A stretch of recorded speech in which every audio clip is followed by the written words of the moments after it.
You know, I gotta have the paddles back there to up my game. I'm ready to rock and roll. Got the good setup. I'm right here next to the kitchen. Got the snacks close by. I'm ready to roll. All right, I'm feeling confident. I'm gonna guess I was the only player that's in this that made it to Arena Champs League last season. And I've been grinding the new season already. I'm going to be representing the Pittsburgh Food Bank. I think it's really important with everything that's gone on in the last year to make sure that everyone's getting food on the table. So I'm going to be working hard to make sure I can support them.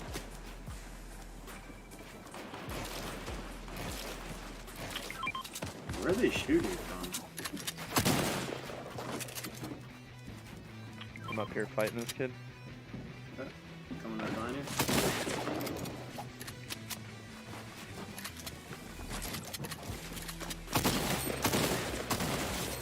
Killed one.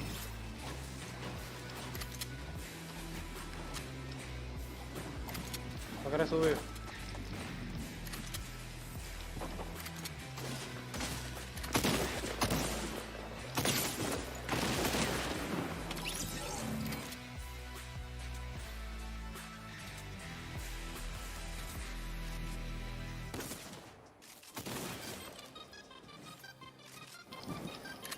Oh.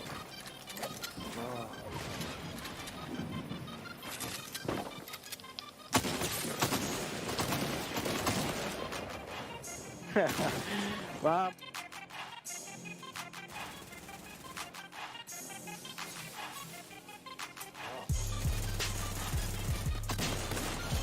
Nice. Okay. Go lit.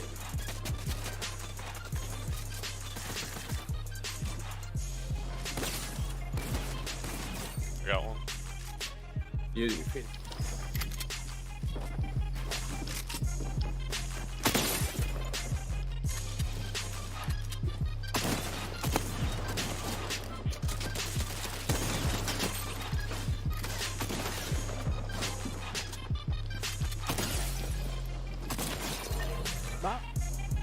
Get up, get up. Oh, the bouncer. Yeah. Oh, I'm landing on that. Other teammates right here. Yeah. Just kill him.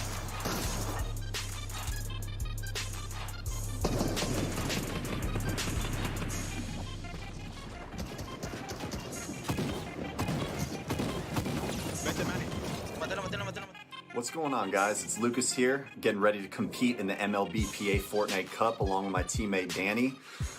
And we just got to hype up the squad a little bit, man. I'm the aim god with the mouse over here. Danny's got the builds. He's ripping 90s. He's been playing Fortnite for a long time. And I just want to give you a little sneak peek at the setup over here. As you can see, got the dual monitors. Obviously, Fortnite's running, so I can get that practice in. We got the RGB lights, you know, that's what the gamers love. And this is my tool of the trade right here. I got my mouse. That's where I make it all happen. Aiming on the mouse is key for me. I am not a controller guy. And let's go down here. I'll show you the actual computer. As you can see, we've got a nice little custom setup. Let's just ignore the wire management situation. We're not gonna worry about that. But can't wait to compete with my boy Danny. Looking forward to it. Oh.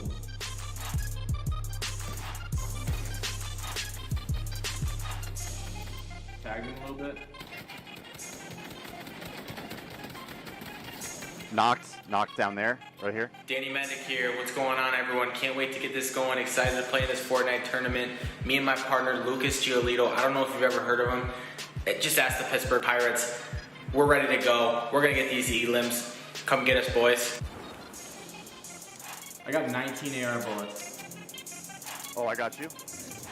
On us. Knocked him. Where? That was cracked. I have no idea. I just got him right here. Oh, nice. Here, grab those bullets. Grab those bullets. He had everything. I got no match, bro.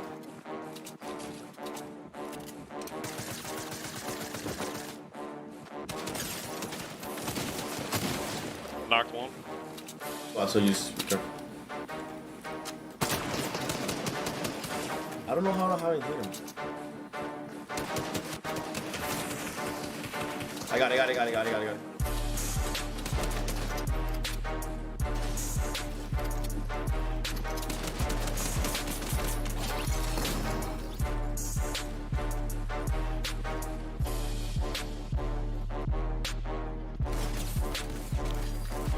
Oh, wow. Got one. He's going down. Knocked him. Oh, teammate. No, on me. One more. He's not good. One more. Let's go, man.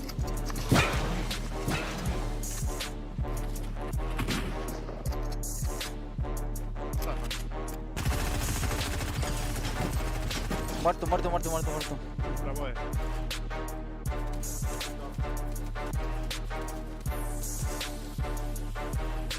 guy right here. Yep. Nice. Yeah, that's the joke. Look, keep up the. I hope he.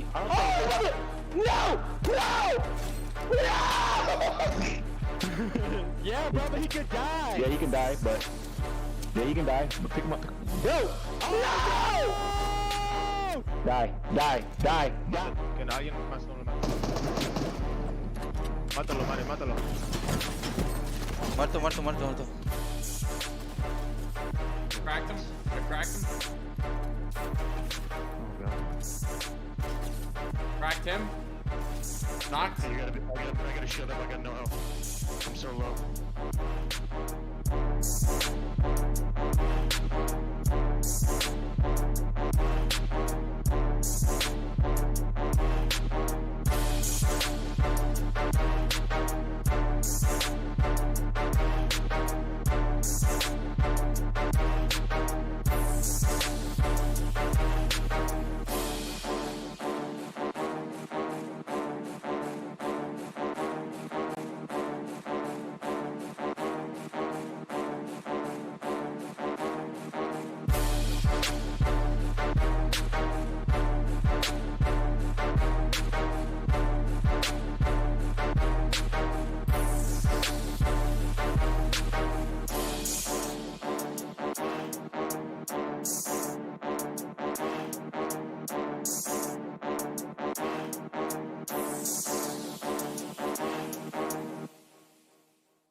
What is going on, everybody? My name is Zeke, and welcome to the MLB Players Cup featuring Fortnite. Yesterday, we began the competition with an elimination race where 8 duos went head-to-head, but only 4 moved on to today's competition. And at the end of the day, one of these duos will walk away the undisputed best duo in the MLB circuit, period, bar none. That's right, I'm making the stake, I'm making the claim. It is all said and done. Now, of course, guys, you know I can't do this alone. I need 2 cc's of hype injected into the broadcast. We've got Clay, we've got Clinton. They're back for day number 2. We are just as hyped as we were yesterday. I'm excited to see how these duos compete today. They've got a lot of pressure on them. Yeah, I know. These guys showed they actually are good at this, and they're not just dudes messing around on the sticks. You've got some real skills. 2 cc's. Bang, bang. All right, listen. You'll love to see it. Yates always bringing that hype. Now, we're going to get into the games in here in just a moment, but first, let's talk about the overall format of the competition. So just in case you missed out on the action yesterday, we're looking at an elimination race. We've got 2 separate duos coming together to form a squad. Now, typically in Fortnite, if you jump in as a squad, it's your team of 4 versus every other team of 4. However, this time, it's 2 duos going head-to-head competing.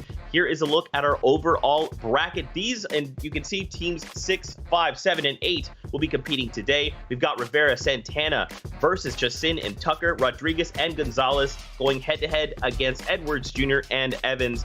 You know, Yates, right now we saw a lot of these guys popping off in so many big ways yesterday. They're a terror on and off the field.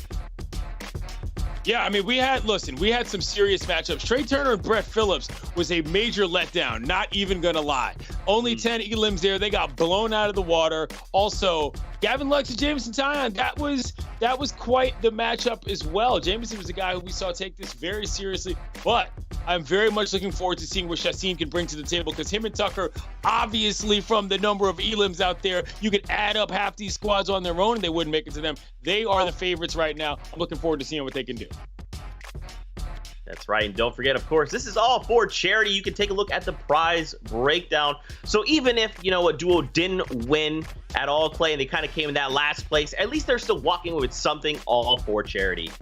Yeah, they're walking away with a good amount as well. $25,000 there for the charity of their choice. Of course, I'll split that with their duo. But so overall, a great tournament for charity. And these players played their hearts out. They played really well. There was some friendly competition. We heard the banter as well, especially from Amir Garrett. I think that was one of our favorite moments at the very end there. You heard him screaming no in the background. So overall, it's been a great competition. Yeah, and I think today, a lot of these players have been able to kind of go back and reassess kind of what happened, things that they could do better, things that they probably don't want to do, right? The elimination races can be tricky. It's kind of like an evolving format in that, you can stick with this duo you're kind of going head-to-head against, or you can opt to land somewhere else. So, Clay, what do we think that these players are going to change up for today's games? Yeah, I think if you are Rene Rivera and Dennis Santana, right? I think Rivera and Santana need to try to stay with Chassin and Tucker, because they were so good at finding other eliminations and so good at staying alive. So if they're going off against them, I definitely think they need to focus on trying to steal eliminations away from them rather than allowing them just to kind of run free around the map, because we saw what happened, right? 58 eliminations is kind of insane. I think Rivera's a guy that we can see to look to come up here. He's not just a Fortnite player. He plays other things. So this dude is multifaceted in his game. So if there's going to be anybody that makes a big splash today, I think it'll be Rene. Oh, man, we've got the hero, the people's champion. We'll have to see how they hold up today. Now, very quickly, we did see some of those duos fall, and they did have some videos to kind of just talk through their devastating losses. So let's take a look together. What's up, guys? Danny Mendick here. Just wanted to say I had an absolute blast. MLB PA, thank you for putting it on. Absolute, so much fun. Me and Lucas Giolito had so much fun getting elims. Just didn't go our way. But I'm pulling for Luis Gonzalez and Manny Rodriguez. I really think they're going to be a dynamic duo. They got to turn it on. I know that last game that they showed us that they can really get after it. So put the nerves aside, get after it, boys. Excited to watch and pulling for you. What's up, everybody? Lucas here. So, unfortunately, Danny and I got knocked out in the first round. But I will say I'm very proud of our performance. 28 elims in 6 games, not bad. We just ran into a really tough draw in the first round. I wish the best of luck to Luis and Manny going forward. I'm going to be rooting for those guys to win it all, showing that White Sox love to Luis. So, had a lot of fun, and I'm looking forward to the next one. Man, me and Cody lost in the first round of the Fortnite Cup. It was pretty close. But it's all good, though. I'm still the best in Fortnite. I'm just glad Brett Phillips lost because he's supposed to be a really good gamer, and we had more kills than him. But our opponents were pretty good, man. I underestimated them, CJ and Phil. I wish them luck on the rest of the way. But the people I'm looking forward to is Chassin and Tucker. They're pretty good, and I think they're gonna win. But I'm still gonna pull for my boys CJ and Phil because they took us out. But it's all good, man. It was fun. But next time I think we'll take it. Like I said, we're still the best. And we had fun playing in this Fortnite Cup, but good luck to everybody else the rest of the way. What's up, guys? Brett Phillips here, coming to you live from Not the Gaming Dojo. Obviously, put together a pretty poor showing yesterday. Trey and I did. There was a lot of expectations for us to perform well and win, and just coming up short, taking over that last place spot there is just unacceptable, But I'm a man of excuses, and I have a ton of them. So I'm just going to say, you know what? Thumbs weren't working too well yesterday, and I'll just leave it at that.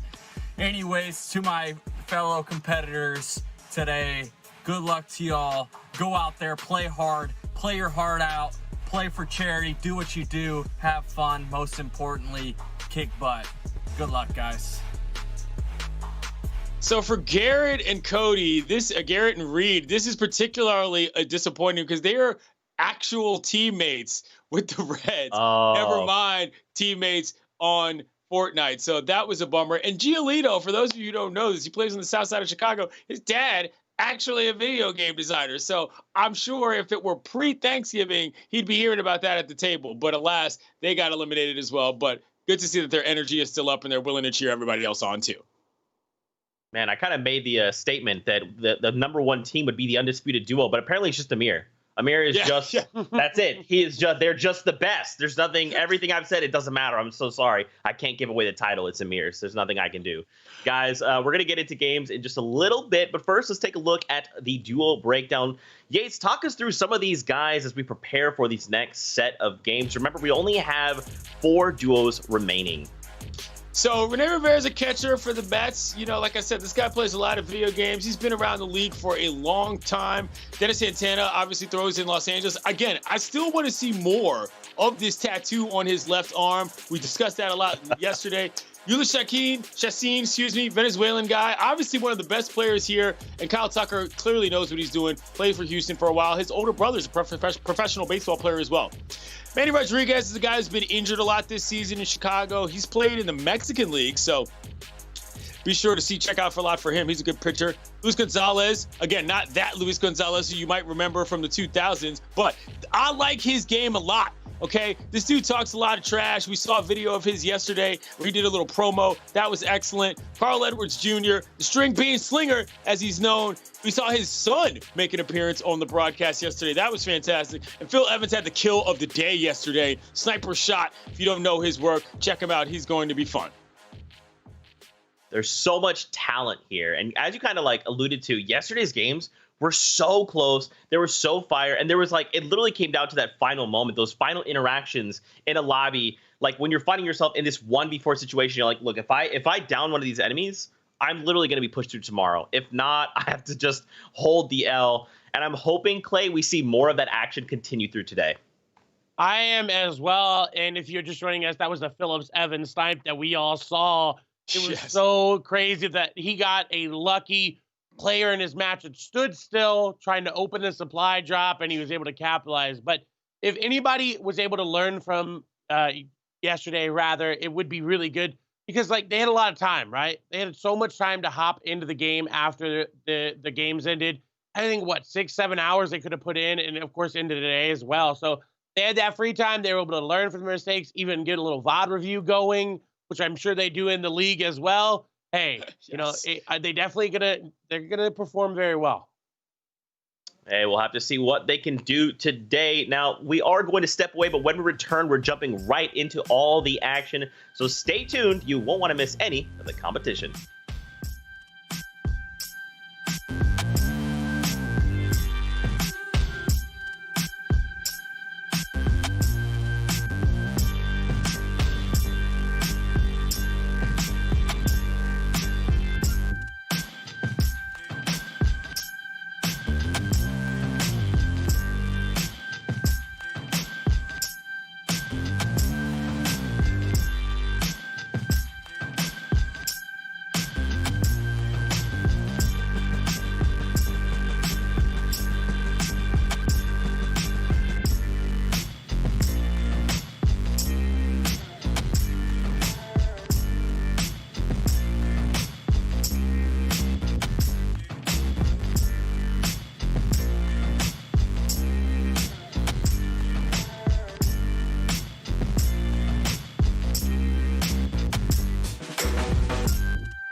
What's going on, everybody? Welcome back to the MLB Players Cup featuring Fortnite. You've got Zeke, Clay, and Clinton here getting ready to get into all of the action in just a moment because there's a few things we got to talk about before we get into it. Guys, some of the players have sent us some of the videos, all right? They're getting hyped. They're getting excited about getting into the next games, and they have a few things to share with us before we start the competition, so let's take a listen. What's up, everybody? Philip Evans here. Me and TJ Edwards going against Luis and Manny today. Semifinals. It's going to be a great one. They better bring their A games because we're coming in hot. Hello, guys. My name is Dennis Santana. I just want to let everybody know we're going to win this. All right, here I got my remote. These are my headphones, my laptop. This is my iPad. We're going to be live on Twitch. My lining. And this is what I'm gonna be sitting playing. You guys know MLB Players Association. We got this. What up, Rene Rivera here, waiting for Santana, play a little duo, getting ready for second round tomorrow against Tucker and Chacin. I heard a lot of good things about you guys, but we're gonna bring the A game. No matter what the score yesterday, it happened yesterday. Today is a new day. We're gonna beat you guys. We're gonna bring you our games. You guys have to be ready. So take care, and I'll see you at the lobby. I saw Phil there with the great mask, but around his neck and the shade. So he's styling wherever he's going, getting his pregame on. Santana with the herringbone ice. I'm sorry. I'm talking about what the guys wear. I love that. That was a good setup. And we'll see what Rene does. He looked pretty serious. Yesterday, he was locked in, but I think that he's ready to rock. I told you all about him. Watch out for him. A lot of these guys are ready to go. The excitement is here. And let's not forget, this is all for charity purposes. In case you're just tuning in, we're taking a look at an elimination race. We've got two separate duos going head-to-head in a squad match. And then at the end of the day, with 4 remaining duos left, only one of them will walk away the overall winner. We're talking bragging rights, more money for charity, and of course, all the fun that can come from Fortnite and MLB crossing over. You know, Clay, there's a few things that we didn't see yesterday that I'm really hoping we see integrated into today. And a lot of that is these NPCs. We see there's this brand new gold feature in Season 5. So when you're kind of approaching some of these NPCs, we didn't see any power weapons coming out of yesterday. We didn't see any hiring of the NPCs, which you and I both know can be super effective in games. Yeah, I definitely think there's a lot to play around with, especially because all of the gold that they gained in the games yesterday, they're going to continue to keep into the games today. And if they played games offline, they keep that as well. So there are those exotic weapons like you talked about. There's 5 of them around the map, and they all spawn. I would love to see them. Now that they've had access to this gold in their inventory, it can change the way the game is played. There's a shotgun that shoots explosives. There is the shotgun that shoots you away, the sniper that shoots explosives. There's a pistol that when you shoot it, it sends a tracking dart at the enemy, and you can see them move in through their builds and track them down. So there's a lot of power still to be discovered. And of course, like you said, you can hire them as well. So we'll have to see if anybody utilizes those today. That's right, guys. We're getting word. It's time to go. The battle bus is on its way to the island, and it's time to hop into the first set of games. We've got 3 per each individual duo, so we kind of bouncing around perspectives and catching up, seeing as much of the action as we possibly can. Here's your first duels going head-to-head. You know, Yates, this is kind of your area of expertise, so I'm going to toss it your way. Yeah, I mean, listen, I keep telling you guys about Rene Rivera. The major one factor here, he's a catcher, okay? It's the most tricky position on the field. You got to know the most. You got to know how to play almost every other position in order to play the catcher. So look for him to be good on positioning and have actually honed some things from the first day.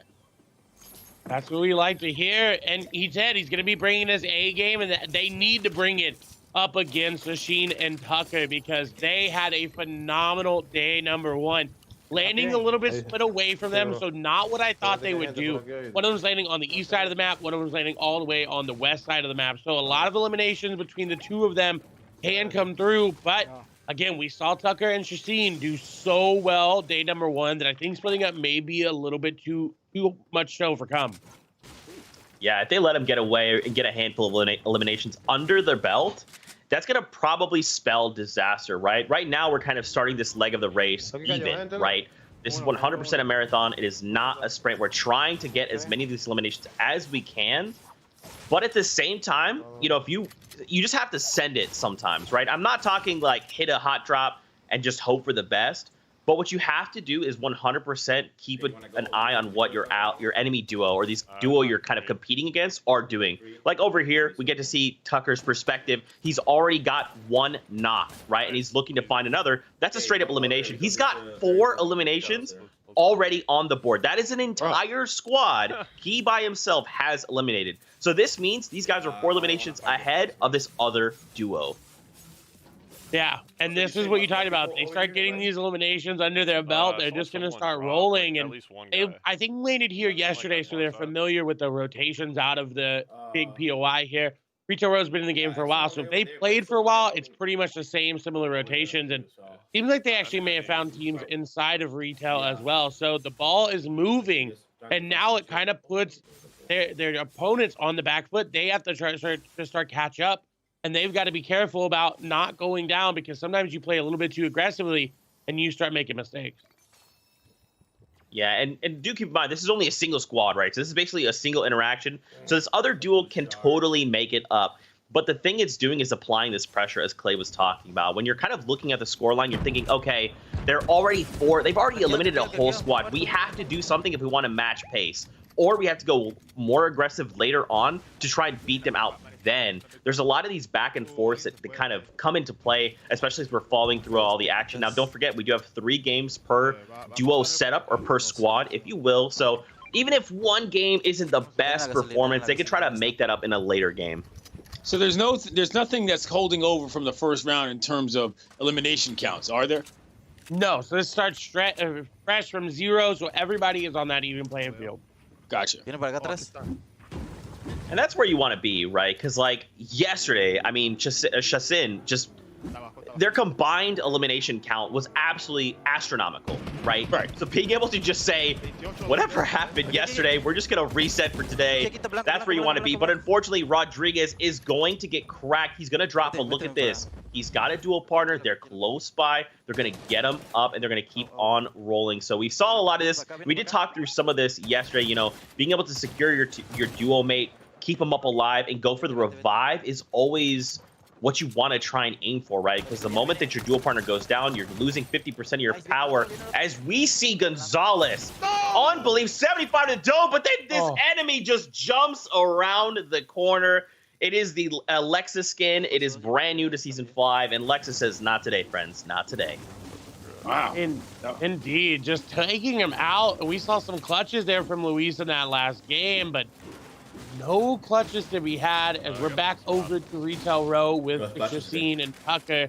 And they're going up against Rivera and Santana. And look, this is what I talked about. They have to play catch-up, so they're going into these big fights. They're going into build fights. And we do see a player right on top of Rivera here, but he's actually going to disengage the shockwave. We talked about yesterday, it's going to send him up and away. His teammate there, though, looking really good. Dennis Santana is getting into the boxes, and this player is just trying to stay alive.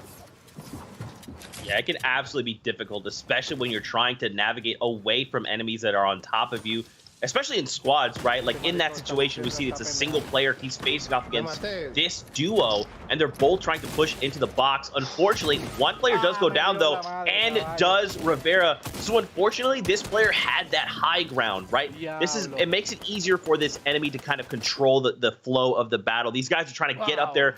And every time they're trying to create this opportunity to get in, this player on the high ground says, okay, I can look down and I can see you. You want to build, you want to show yourself, it's going to be met with a couple of pellets from this tactical shotgun. Unfortunately for them, they do get dropped. But look, we're over on Tucker. Now it's going to be on him to see how far in eliminations he could get. Right now, 5 already. Don't forget, he eliminated that squad not that long ago. So especially when we're looking at this situation, right, like, we know this duo, Shasin and Tucker, started so strong yesterday. This is extremely scary. Right now, they have room to just breathe. They don't have to think about anybody else kind of getting in their way like this other duo that's already down. It's all on Tucker to be like, okay, how hard do we want to go, right? Because these guys can't rack up any more eliminations. They've been lobbied.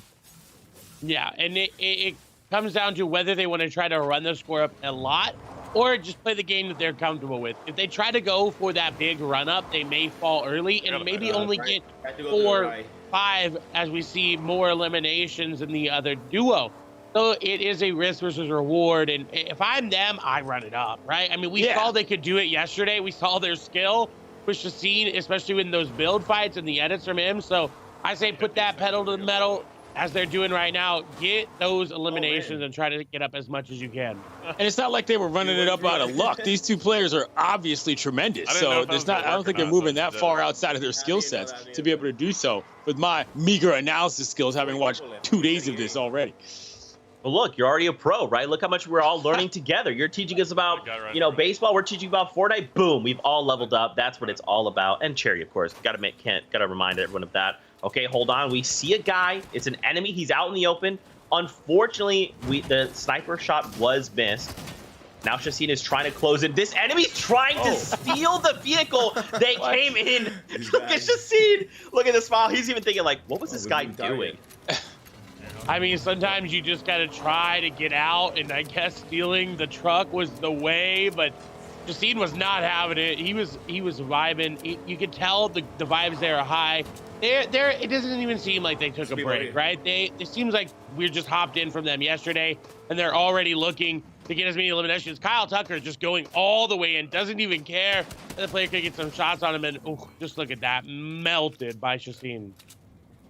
Yeah, I mean, again, these guys are starting to pull away. Remember, we know Tucker had 6 eliminations from before. I believe he just picked up another. So right now, these guys are sitting on 8 eliminations to start the day. Okay, we still have 2 more games left to go, and they had this entire match to play out if they wanted to, right? And 100%, you know they're going to, because this is the lead. They want to make sure they can make it to finals, which will take place kind of after this round of the competition. But overall, I'm really impressed with these guys. They are such strong contenders for overall winners. Like, especially Shaseen. I don't know how much time he's putting into Fortnite, but there's so much, like, mechanical expertise that he's just putting on display for us. And I'm incredibly impressed. Like, this is stuff I can't do. Like, this is stuff a lot of people who are trying to get into competitive Fortnite can't do, and he's making it look effortless. Yeah, definitely put the time in. We saw their prowess yesterday with some of those shockwave bouncer movement that they were doing, and that's definitely something that came out of the competitive sphere. So obviously a fan would love to see how many hours he's actually put into it, because like you said, you don't just do this overnight. You can't just pick up the controller and start building and editing like Kyle and Shaseen are doing as they get another elimination, now racking up 10. And right now, they're on pace to get their 58 eliminations. And you see this enemy in front of them actually flying through the air. They've got Mando's jetpack, so it's one of the only mythic items in the game. We can assume that they also has his Amban sniper rifle, which is very, very good and very powerful. Zeke and I got to play around with it a little bit in our games the other day. It does a lot of damage, and it does allow you to lunge forward and get that mobility and get into players' boxes really quickly. Are you surprised that as many players as they do are controller users? We saw a lot of those in the setups. No, not at all. Yeah, I would agree. I think controller is one of the more easier to pick up right off of the bat, and it's easier to move around a controller with you than an entire PC setup, right? You don't have to bring the whole mouse and keyboard and the laptop and the monitors. If you do play on console, you do use the controller, it's just very simple to bring that around. He's right here. Yeah, absolutely. A lot of people really enjoy playing on the sticks. And a lot of respect to players that can, because, you know, especially when the way Fortnite works, as long as you could play on PC, and then you can just kind of plug in a controller of your choice, whether that be Xbox or PlayStation or whatever, and you can actually compete with other players that are doing the same, and sometimes even players that are playing a mouse and keyboard. And a lot of time we see people in their heyday, people like Nick Merckx, Aiden, controller gods, just absolutely slaying out and obliterating people on mouse and keyboard. You know, a debate as old as time, which is better, mouse, keyboard, controller. I think it's just a skill thing, man. Sometimes you just have these standout players that show up and they just dominate. But on the back foot, Tucker, he gets caught. Unfortunately, so what happened there, remember, we're playing 2 duos in against a squad, so he kind of the same thing for Shaseen, unfortunately. He tracks down an enemy, he goes for the shakedown, which then tells this enemy squad, hey, we now know where your entire squad is. And if those squads are communicating, they could say, hey, look, Tucker's on top of you, he's going for the shakedown, which meant that for that moment where Tucker thought he was safe, there was an enemy already en route And unfortunately, he gets lobbied there. But now we're into this next game. We've got Rodriguez. He downed someone immediately. So these are kind of like these off the spawn battles that we like to see a lot of in competitive Fortnite. Clay, talk to us about why these are so crucial. They are very, very crucial just because if you go down, it's going to be so hard to make the plays. And you see, Manny only had an AR there, the enemy only an SMG. So it was very, very, very even in terms of fight. Luis, however, does have a better inventory, does have a shotgun and AR, some shields that he's popping right now, the sniper and the grenades in the inventory there as well.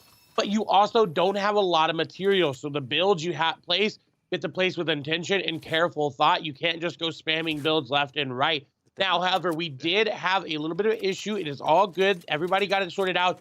That first game that we saw from this duo is not going to count. This will be their game number 1. Just getting y'all updated there. There were some connection issues, but it's all good. It happens when you're remote and in these environments, right? It happens to us, even as talent. So sometimes you just got to work through it, get through it. And again, reminder, it's for charity. So it's all in that spirit. Yeah, nothing but fun. Got the headband going here, though. This is a good look. It's got the pinstripes as well. I like that. It's a different one from yesterday. Yeah, I was gonna say that was like the first thing you did call about Luis here was like, man, he's got the dope bandana. He's really feeling it. Nice. Oh man, already off the rip. Okay, so and just to kind of expand upon a little bit these early game fights, right? Think about it like this: you start the game and you launch out of the battle bus, you hit the island, and you're like, okay, you walk into a building. You find a single weapon. You have to hope to God that that'll carry you to the end. In this case, for Gonzalez, it didn't, right? So now he has to he's going to be eliminated. And now it's free reign on the other remaining duo members to kind of rack up points for their team, right? So these super early fights can go very well for you or very poorly. And right in that last game, we saw more of this. We got to see him kind of head on out with Tucker, and they just accrued more eliminations. This is unfortunate.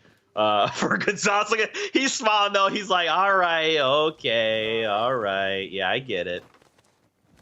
Yeah, definitely having some fun there with what happened. Unfortunately, falling. So now it's up to Edwards and his duo to try to get this game back in their favor.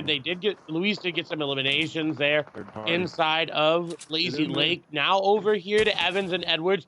They like this style of play where they kind of sit back, third-party fight, and get some shots on. They don't like to be too aggressive. And this paid out for them yesterday, but only by 1 elimination, so they got to step it up. As you do see some fireflies being thrown at the enemy team there. Those will burst, do some damage, and start to set everything on fire like you see the grenades. We all know how grenades work in every game. They're the same in Fortnite as well. Do a lot of damage, blow a lot of structures up, and there's gas cans inside that house as well. So those will also blow up and light the house on fire as well.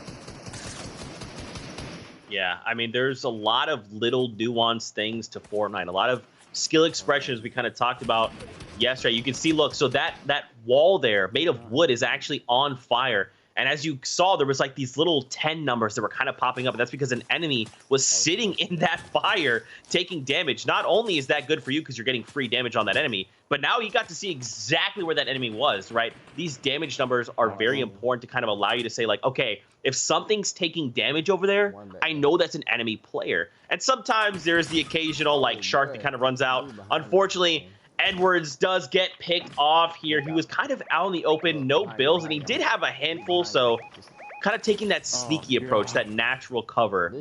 Unfortunately, he is going to be full eliminated, though. Looks like the entire squad is cleaned up, and that's why we saw a full going back to the lobby experience. And now we get to see Rivera utilizing the Millennium Falcon. Hey, more crossovers, baby. Let's see it. Yep. Look at that. Yeah, one of the brightest gliders in the entire game. I love using it. It's very, very big as well. It just kind of immerses you a little bit. You've had crossovers from Star Wars, Marvel, Batman, whatever you could think of is probably in Fortnite. And look, they're landing at Slurpy Swamps. Now, this is a very interesting POI. That is one of the only POIs that you can get that free shield from. So it is all around this area. There's some barrels you can break. There are some mushrooms you can eat as well, as the water here is seeping out slurp juice, if you will, into the water. So it heals you and gives you shield over time. So you don't have to use those potions. It kind of sets you up for a really good game. Yeah, I like I'm gonna be honest, this is probably one of my favorite POIs in terms of like lore. So the idea here, if you've ever played Fortnite, you know there's things like slurp juice. This is kind of a 6-pack of canisters. You throw them down, it splashes in an AoE, heals you and anyone in that AoE. Well, hey, this is the manufacturing plant for that, and kind of shady a little bit. You know, you've got some of that slurp juice that's actually leaking out around them, and if you look in that water, you can see it's kind of glowing, this weird pulsing color. And yeah, as Clay mentioned, kind of walking through that, it does heal you 1 HP or 1 shield every second. And you can see they even have like these containers here of slurp juice. As you kind of break them, you get materials, which is metal, and you also get some of that slurp juice effect as well. So it's very important to kind of farm up those as you're kind of moving around, not only to get materials, but also just to top you up. Make sure you can kind of keep moving forward. It looks like, though, Clay, there's not anyone here. It looks like there's no enemies close by.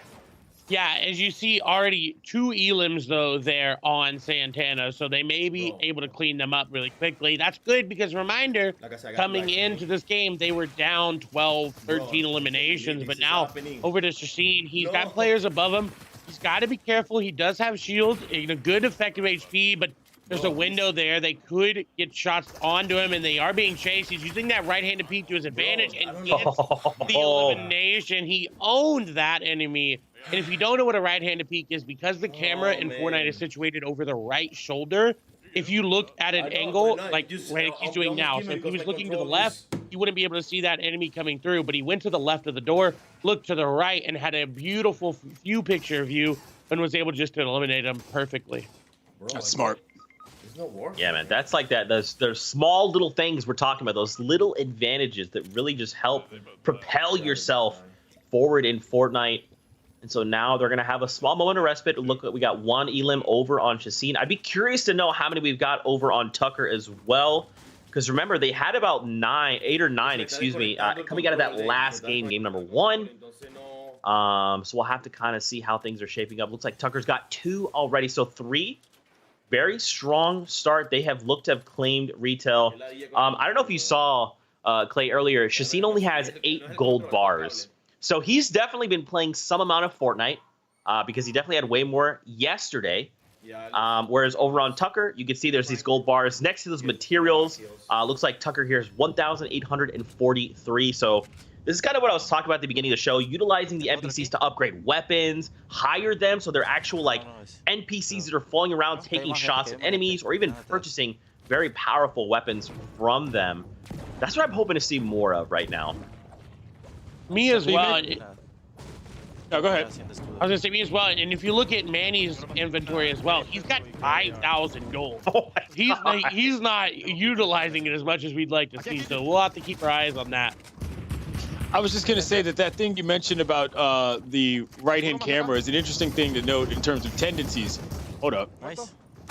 A little fight breaking out. A little bit of a fight. Okay, so Rodriguez very quick to respond. He's got the tack in hand. And look at this. Okay.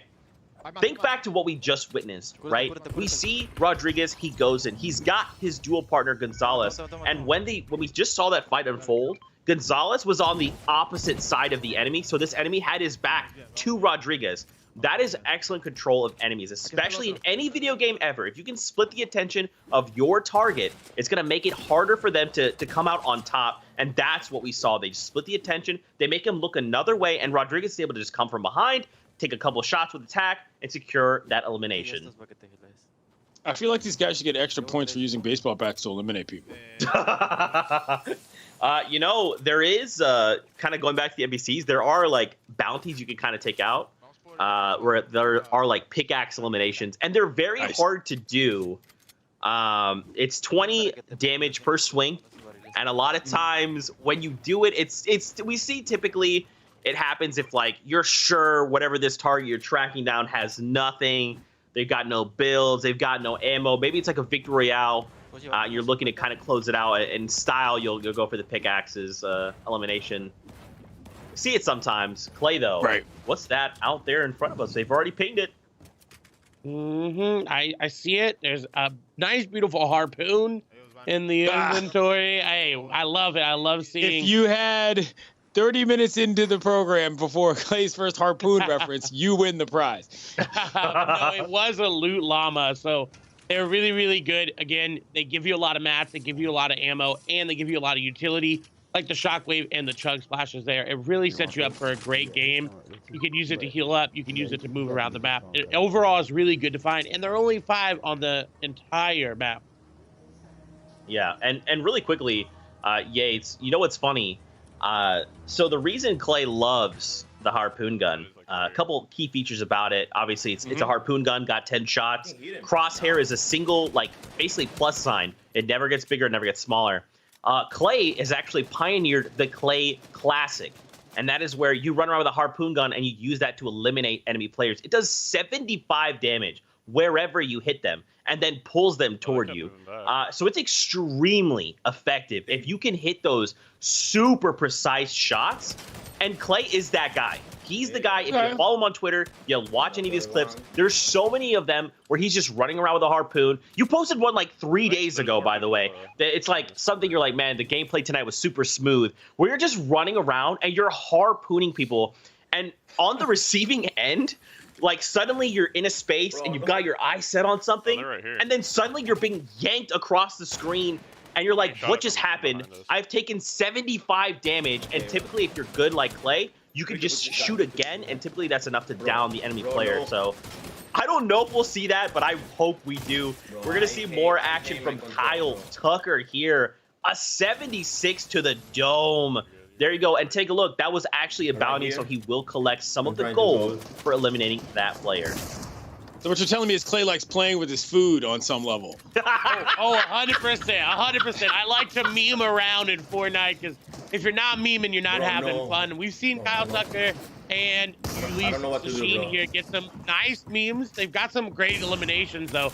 And again, unfortunately, their duo competitors did go down really early, and they put themselves in an awkward spot. And look, the shots. Oh, 8 HP and a dreamer there for Shaseen. He wasn't able to follow up on the other player, but again, this is that skill-based matchmaking that we talked about earlier, right? They are really good at this game, so they are going to be in lobbies with other really good players, and we see that right there. That player taking walls, editing them, getting the cone in the box, making some fancy edits, getting the eliminations was very, very advanced for some of these players. But for Tucker and Shaseen, not at all. They're expecting that level of competition. The build fights are there, and you see the ram flip was almost there. The enemy tried to side jump and get a damage shot onto Tucker, but it wasn't a lot. It wasn't enough. Third fish is popped. Tucker's back in the action. He's there, and he gets the knock and the elimination. He's going to throw him around a little bit, add insult to injury. You know, just add that on top of it. He's feeling good. That's a lot. Something I personally love talking about in video games is confidence, right? And a lot of times you see, and this is something that one of my good friends Sundab actually taught me, is when you take an engagement in any game you play, in any life event you kind of participate in, if at any moment the idea creeps in your mind, what if that player wins? You've already lost the fight. For Tucker here, he didn't think about that. He just knew, okay, my teammates down, I need to engage that enemy. That's why this came out and it looked very clean. It looked very smooth. A lot of times you see players, when they their backs are against their wall, they're thinking, okay, well, what do I have to do? What if this guy wins? And 9 times out of 10, they will lose that fight because they've already let that that creep into their mind and it'll actually hinder their play. I mean, look at Tucker. He looks so confident. He looks so calm. He's just building, very quickly doubles back, grabs a card. He's even stopping to pick up items. There's still enemies close by. And he's chilling, man. This is that confidence factor that is going to make or break this duo right here. There's some connectivity to baseball there. You know, you got to make contact when you're at the plate. You can't be worried about whether or not it's going to get by you. You got to attack the baseball. Down 2 strikes, so be it. You stay alive and you hit the ball. I get it. Hey, 100%. Beautiful analogy there. But unfortunately for Tucker, he takes a big shot from up above. That shotgun was actually better than the one that he has. So there's a lot of variants of Fortnite. You see him as gray, green, blue, gold, or purple, and gold. The gold is going to be the best. It's the legendary variant. But he's going for a very risky reboot right now in the zone. Player above him does take some damage, but we hear his teammate Shaseen trying to give him some comms in the back end. I think he's going to have to go into zone. I don't think he'll be able to go for this reboot here. Now, he does have 3 med kits in the inventory, so that'll take you from 1 HP to 100 effective HP. And the shots go through. Yes! But he's got to pop it right now. He does get it off. Yeah.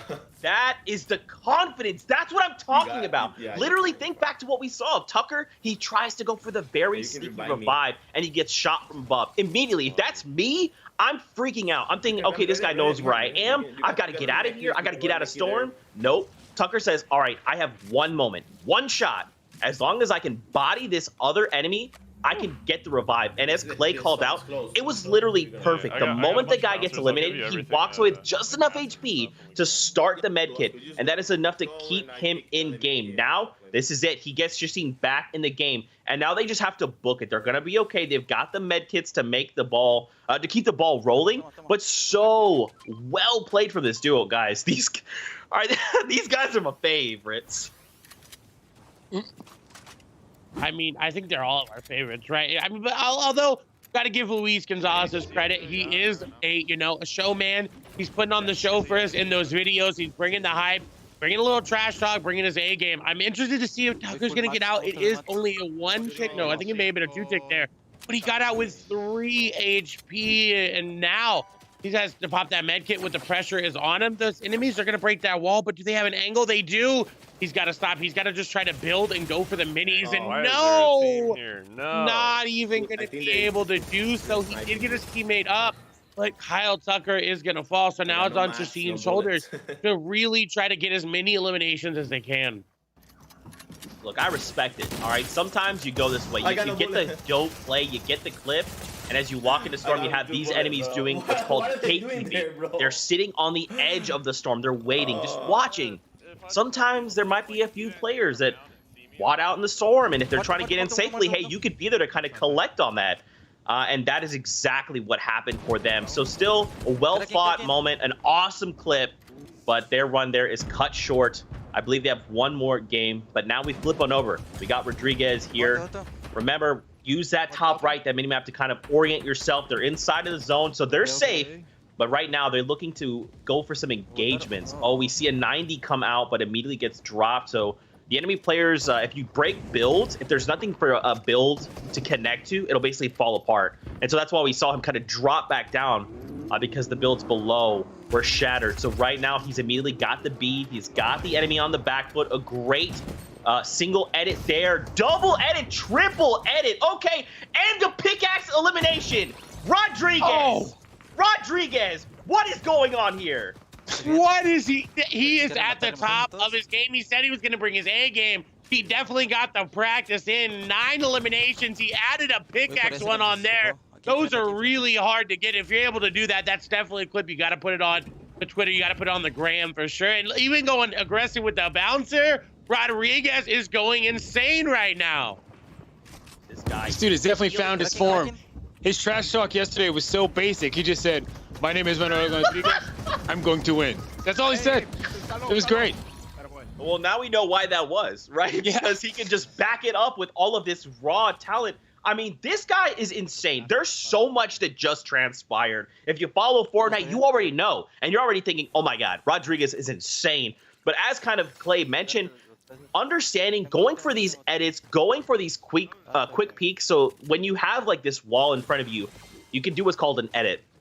There's kind of 9 tiles laid out in front of you. And depending on which tiles you kind of highlight, it'll change the shape of the structure in front of you. So we saw a window edit, which is a single tile removed. We saw it come up from the very center. He sent one shot, re-edited the wall, so then it returns to a normal wall. He then edited the right wall, making another window, and sent out another shot, eliminating another player. And then after all that's said and done, there's another enemy waiting in the wings. They crack the wall. They say, look, I don't know who this guy is, but he's got to be stopped. Rodriguez said, my name is Rodriguez. I will not be stopped. Then after all of that next level play, he says, I'm still not done. I'm going on the offensive. There's one more guy left. I'm going to bounce in and find him. That is literally what is like the difference maker, right? These interactions, that confidence just flowing. I got to see more of Rodriguez, man. Like, I want to see him in finals because that could prove to be some incredible play, especially to end on the day. Yeah, he is riding the high, and so is Gonzalez as well, right? 8 eliminations. I think total they make either up 18 or 17 of these eliminations. And we were talking before, about how Shasine and Tucker may be one of the favorites to come in, but I mean, Gonzalez and Rodriguez, they are coming out swinging. They are looking so strong. The form is true. And now take a look at our mini map top right. We're back over by Slurpy Swamp. We've got 12 total players left in the game. So that means Luis Gonzalez here, he's got about 10 more people on the board that could be eliminations fed toward him. There seems to be someone driving away in a truck. You know, we see this sometimes, Yates. You got people just roaming around in the map. They're just looking to survive, and they'll do it at any cost. Sometimes it's just driving around in a truck. Survive in advance. That's what they say. That's how the tournaments work. Just like that this year in MLB. They had that expanded tournament, and it was just a matter of getting through it where it gets to the next round. I'm really liking watching Lugo play. This dude is smart. It's a knock. Knock. Yeah, he's got the tactics. He's got the plays. And just, you know, it's really cool. Another kind of thing that I love about Fortnite is like when you vibe as like an individual player, it feels really dope, right? And you get to kind of express yourself through your skill. But then when you find someone else that is equal, better, and you gotta get to pair up with them, and you guys get to style together, it just feels so good. And you could tell these guys right now, they're vibing very well. They seem to be covering each other's weak spots. Every time one of them makes a move, you can tell, especially if you're watching the minimap, if you just kind of watch where they are oriented around each other, they're ready, right? One guy's saying, I'm pushing. The second guy's already moving. He didn't even have to hear that thought, that statement. He's already just going. They're playing this so well, so strong as a duo. And look at that. They immediately find someone, and they clean them up just like that. That's another elimination. Guys, this makes 13. By himself, Rodriguez has 13 eliminations. And he is just dominating. They have 25 as a squad. So I'm not sure what the other competitors were able to get, but they are not slowing down. They are just doing so well. And they are, I mean, just the confidence. They are exuding it right now, Zeke. You were talking about this. And, you know, Amir said he was the best and that after, even though they got knocked out, he was still the best. But right now, it's Mandy Rodriguez and Luis Gonzalez who are showing us that they are the best right now. Like, don't sleep on the tactical blue blockers either. Those are getting it done. Man, just to kind of reinforce what I was saying on how strong these guys are doing. Okay, there it was. Look, see, they went for the pickaxe elimination. Gage, you kind of asked the question, is that easy to do? You saw him go for it there at the very end. He wanted it. There was only a single player left. It looks like they wiped an entire squad, and there was just like one guy left in the lobby like, can I do this? It's a 2v1. It's not going to work for me, unfortunately. But yeah, kind of taking a step back, we watched the moment that Rodriguez was there. We saw his teammate down a player, and rather than looking and kind of helping finish off, he turned his attention and said, where could this other player be? He found them kind of sitting behind a counter in that building. Sometimes, again, it just goes like that. You know, sometimes as an enemy, you find yourself in a shambles situation, but we are going to see grenades come out. So that yellow number meant that the player was in a vehicle, and that's why they didn't really get any white damage numbers or blue damage numbers, which would indicate a player. But look, these guys aren't done. They've got another grenade. We see a build battle. Clay, we're seeing a build battle. Oh, man. Yeah, I mean, this is one of the duos that we would expect it from. Look at that quick edit. The reaction time is there for Tucker. He's not hitting any of his shots, and he does take him down, but the player from high ground is going to get him. And now Shasine is trying to go up. Will he get the shotgun shots off in time? Will he get the damage he needs? A lot of fighting on this. Damage goes through. He hits him for a lot, but 7 HP twice with that for the enemy player is going to be enough to keep him alive, but they got a lot of eliminations out of that. Yeah, there was a little bit of like bouncing action. We saw Tucker was trying to get in, trying to find those shots, but unfortunately that enemy he was trying to track down was just jumping around a lot, and that can be difficult to deal with unless you kind of know and what to expect. Unfortunately for there, Tucker didn't quite follow through. He did get the knock, but they did not get the elimination, because remember, you have to confirm an elimination if you want that to hit the board. They were eliminated and sent back to lobby before they were able to kind of finish off that last player that Tucker did hit. Guys, the first set of games, feeling pretty good. A lot of these guys are on it right now. They are indeed, and they're on fire. And both of duos, right? Even if they go down a little bit earlier, they're still able to grab eliminations, which is really good for them. And we'll have to take a look at the leaderboard, but we don't have it quite yet. The level of play has gone up as far as I'm concerned in this day for sure. Whether or not it's just because the guys have advanced and they decided to take it more seriously or not, but you can tell the skill standing out plainly just from a casual observation standpoint. I'd be curious to know where this was yesterday. Maybe they were kind of holding cards and thinking, as long as we have one more elimination than this duel we're up against, like, we could just save all of our skill for tomorrow, because like, they're just doing so many smart things. They understand how to engage. And remember, we cannot stress this enough. This is 2 separate duos in a squad game. So anytime you watch these duos interact, they're literally fighting 4 enemies at a time. They're fighting double the amount of enemies that they have in their own squad. And look at this, we're jumping right back into all of the action. But yeah, guys, these guys are putting on a clinic right now. And this is only semifinals. I think we have 3 games in finals to watch more of this action unfold. I'm so excited. And I'm just as excited with you there as we do get to see Luis Gonzalez's perspective and Carl Edwards Jr. perspective. Hold on, wait a minute. We haven't seen a duo drop here yet since Brett and Trey, and we know that they did not have the best of games yesterday. Very unfortunate. But they still did walk away with prize money. But look, Gonzalez and his duo are landing salty towers. That's right. So, Yates, a while back, there was kind of this place, this spot on the map called Tilted Towers. It was a spot where boys became men, where Fortnite players became competitive Fortnite players, where people grew up. All right, and then based on the kind of lore of the game, it kind of eventually left. But now it's back. But now, with a twist, it's actually combined with another POI, Salty Springs. So now we get the brand new Salty Towers. Do you know what Salty Towers is a play on? It's an old TV show called Faulty Towers that John Cleese from Monty Python was in. Just so you know that. Boom, there you go. See, Yates, you're teaching me things. I love it. I love it. But yeah, so this POI can be extremely dangerous. There's a lot of little nooks and crannies. As you can see, they're kind of running around a stairwell. Look at this. Someone just pops out of a door, and immediately that is Peely in his little dope suit. He's going to get picked off. But yeah, there's so many nooks and crannies that you can hide in. There's a lot of elevation that you have to change and traverse if you hope to walk away. But this is an all-in strategy right now. We're seeing so far it's kind of working out. Unfortunately, Gonzalez's teammate Rodriguez is going to go down. This is not good, but it's okay. They can make up for this. They have to kind of take a step back, take a deep breath, try and change this. A grenade, a random grenade, just caught someone by surprise, and he gets an elimination. That means he has taken down an entire squad at this point. He has, but I'm still concerned about the player that had that Dragon Breath shotgun, as Manny is going to get confirmed there on the back end.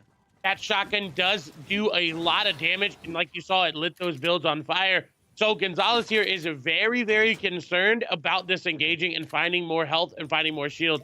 He will find some here, so he's in a good spot. Actually going to choose to keep 2 shotguns in his inventory, and that could be a little bit of an issue. There is a shotgun switch timer in Fortnite. When you shoot one and then try to go to the other, you can't do that anymore. Back in the days, you could, but it also plays a little bit of interaction there, even just having it and trying to shoot as well. So got to be careful with that in the inventory, but in a good spot, find some bandages, will heal up. He's got about 60 seconds left on that timer for that reboot card, and he is close enough to grab it, but there's an enemy above. He's got to be careful about that, and that's why he's looking for it. He's using that charge shotgun to try to hit the shot. Won't do it. He's swapping shotgun, swing to the tack for the close range battle, but no! Not able to do it. Gonzalez will get confirmed, and you heard the pain in his voice. There you go. I thought he was going to have some words. Unfortunately, as you said, he gets all the way confirmed.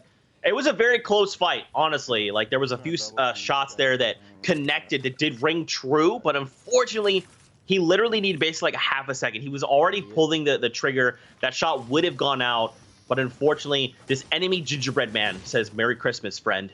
I'm going to send you back to the lobby. That's your gift." And that's not a gift you want to get under the Christmas tree, right? I mean, you're expecting you're expecting a new PS5, Xbox Series X, but you just get a nice lump of coal underneath, and that's, hold this elim, yeah, exactly. Yeah. That's not what you want. All right, so check this out. What we just saw, Edwards Jr., his teammate, he was taking a half shield, and then he decided to splash those chug splashes. The reason he did that is because regardless of how much HP or shield you have, you can always guarantee those to give you 20. So he just wanted to make sure that his teammate kind of followed through and did consume that. Now, it really didn't matter in the grand scheme of things, because half shields will give you 50 as well. So he could have just popped them, but just being, friendly, just being like, all right, you take your time. We'll keep the ball rolling. We'll keep moving together. I do like that they're sticking together right now. You can see on the other end, it looks like Rodriguez is already down. Gonzalez has been eliminated as well. So these guys have a little bit of breathing room here. Let's see if they can make something happen. And this is kind of what we saw from the other game, right? Is we saw Rodriguez and Gonzalez both go down. So they have to be careful. And they do see an NPC here, Remedy. Carl could have hired them. There's the option to bring them along on your team if he talks to them, but he doesn't seem like he wants to do that, wants to just kind of ignore them. And I definitely think they could benefit from that extra gun on their team. What is the advantage of hiring said character in that situation? So yeah, they will follow you around the entire map, and they will shoot enemies for you and add as a distraction to your team. Because reminder, like he talks about, your 2v4 situation, you add that NPC in there, it automatically gives you another person. It comes to 3v4, and they'll take bullets for you. People will shoot them, and they will have some sort of HP bar and damage. So while they're distracted, you could capitalize and get an elimination. Gotcha. Yeah, it's super dope. So after the season launch, Clay and I kind of had an opportunity to play some games together. And the way it works is there's like a series of skins in Fortnite, and they all have names. And an amount of them are kind of showing up on the map at any given time in a game. One of those for us was Doggo. And it's basically like if a human had a pug head in a hoodie was running around. So we kind of, on a whim, decided, yeah, let's hire Doggo. Why not? Doggo has a tactical shotgun equipped with him. They only have a single weapon, basically, they'll kind of bring with them. And then, as Clay mentioned, they'll serve as that distraction. These guys are insane. They're very potent, okay? I kind of followed Doggo around as I was chasing down an enemy, and Doggo by himself eliminated an enemy duo. So they're very good. It's definitely worth kind of going out of your way and hiring them because they will pay out dividends. Unfortunately for Edwards here, he and his duo, his entire squad does get eliminated. So that means they're going to go back to the lobby. They're going to have to kind of queue back up as a squad and hope to get into another game. So again, another series of games down. We're still seeing more evolving play, more of these guys just showing us, hey, we're really good at Fortnite, and I'm appreciating it quite a bit. I am as well, and it's great to see, again, all of these players playing their hearts out for charity, because at the end of the day, that's what it is. A lot of money on the line to give to their charity that they're playing for. We've seen a lot of players, unfortunately, already eliminated, but they were still just as happy to even get to play. So it's really, really good to see. But we're getting down to the part where I feel like it's sort of after the 7th inning stretch, crunch time, what they call high leverage situations in baseball. I'm very interested to see how this gets up from an intensity standpoint from semis to finals. It should ramp up on pumps. Oh, man. And you know what? Speaking of the semis so far, we've got some highlights ready to go. We get to relive some of these incredible moments that these guys have just been showing us, displaying. We get to see some of the shots ring out here. And, oh, man, I can't. This was a funny moment. We had Tucker kind of running around, and someone tried to steal away their vehicle. I mean, hey, sometimes you just got to try to get creative with it. But look at Shacin's gameplay. He is playing like he's been playing this game for a while. The builds, the edits, the shotgun shots were there. He surprises everyone. Look, doesn't even want to confirm the elimination. Looking so good as well. On the other hand, Gonzalez as well. Shotgun shots there. Was able to even, I believe, pick up Rodriguez's reboot card there. Get the reboot off as well. And this is just a beautiful execution of this right-handed peek like we talked about. Realized, you saw that he was on the left-hand side of the door, right-hand side of the door rather. Swapped to the left-hand side, was able to get the elimination because he realized, hey, I can't see right there. And boom, Elam came through. Just so masterfully executed, man. Just getting to like walk through some of these highlights and just kind of break down and kind of take it in. These guys are just on another level. They're just operating on such high skill right now. There's just a lot of little things that they are doing that's just kind of displaying, like, if you follow Fortnite, you're thinking the same thing I am. These guys are really good. And if they make it all the way to finals, that finals could be insane. We get to kind of relive a moment here. This was that edit I was kind of talking about, the single wall edit, the right wall edit, and then the kind of confirm. After this, he opted to just go full send, jump on those bouncers, and track down that remaining enemy. So all in all, man, these games are heating up. And I think all of these players are kind of thinking the same thing. If I can make it toward the end in the finals, I can show what I can really do. Not only is that going to be able to give me the bragging rights to be like, hey, what's up, everybody else? We're dope. But also, this is for charity, so I get to kind of walk with more prize money that I can then donate to my charity of choice. So I'm very excited to see the remainder of these games. Now, don't forget, we do have a bracket check-in as well. We can kind of see how things are going for the initial games on the day. And here we can kind of see a combined elimination list. Guys, immediately, there's 2 teams that are standing out. Goodness gracious. Yeah, and this is going to be our final. So it is confirmed that Manny Rodriguez, Luis Gonzalez are going to be facing off against Julius Chassin and Kyle Tucker in our finals. And they were 2 of the most standout duos in this entire time. And look, their eliminations from even just the second bracket shows that.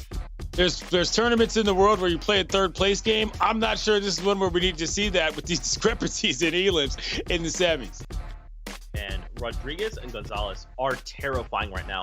Now, do keep in mind, like, obviously 20 and 30 eliminations is huge, but right now, just the raw difference in a straight up 10, a difference of 10 eliminations, these guys are ready to go. They basically are warm. They are ready to tackle the next and final leg of the competition. The question is, though, can this other competing duo step up to the plate? Can they kind of challenge them? They seem to be solid contenders, but I'm really worried right now, guys. I'm really worried. I'm there with you. I thought coming out of the day, Chassin and Tucker would just dominate, in which they did it in their own bracket. But, I mean, Gonzalez is on fire with Rodriguez. We saw them get, I think, a 20 bomb in between just themselves. So I am very scared. I'm with you there. It seems like the best players are who are advancing, and that's all you can really ask for in a situation like this. So I'm with you. I'm pumped. Well, guys, what we're going to do now is we got to go to a break. As the action heats up, we have to cool down, but don't worry. We won't be gone long until we find out which overall team will walk away that #1 duo. Stay tuned. You won't want to miss the conclusion here.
What's going on, everybody? Welcome back to the MLB Players Cup featuring Fortnite. I'm Zeke, and joining us here on the desk, we've got Clay and we've got Clinton.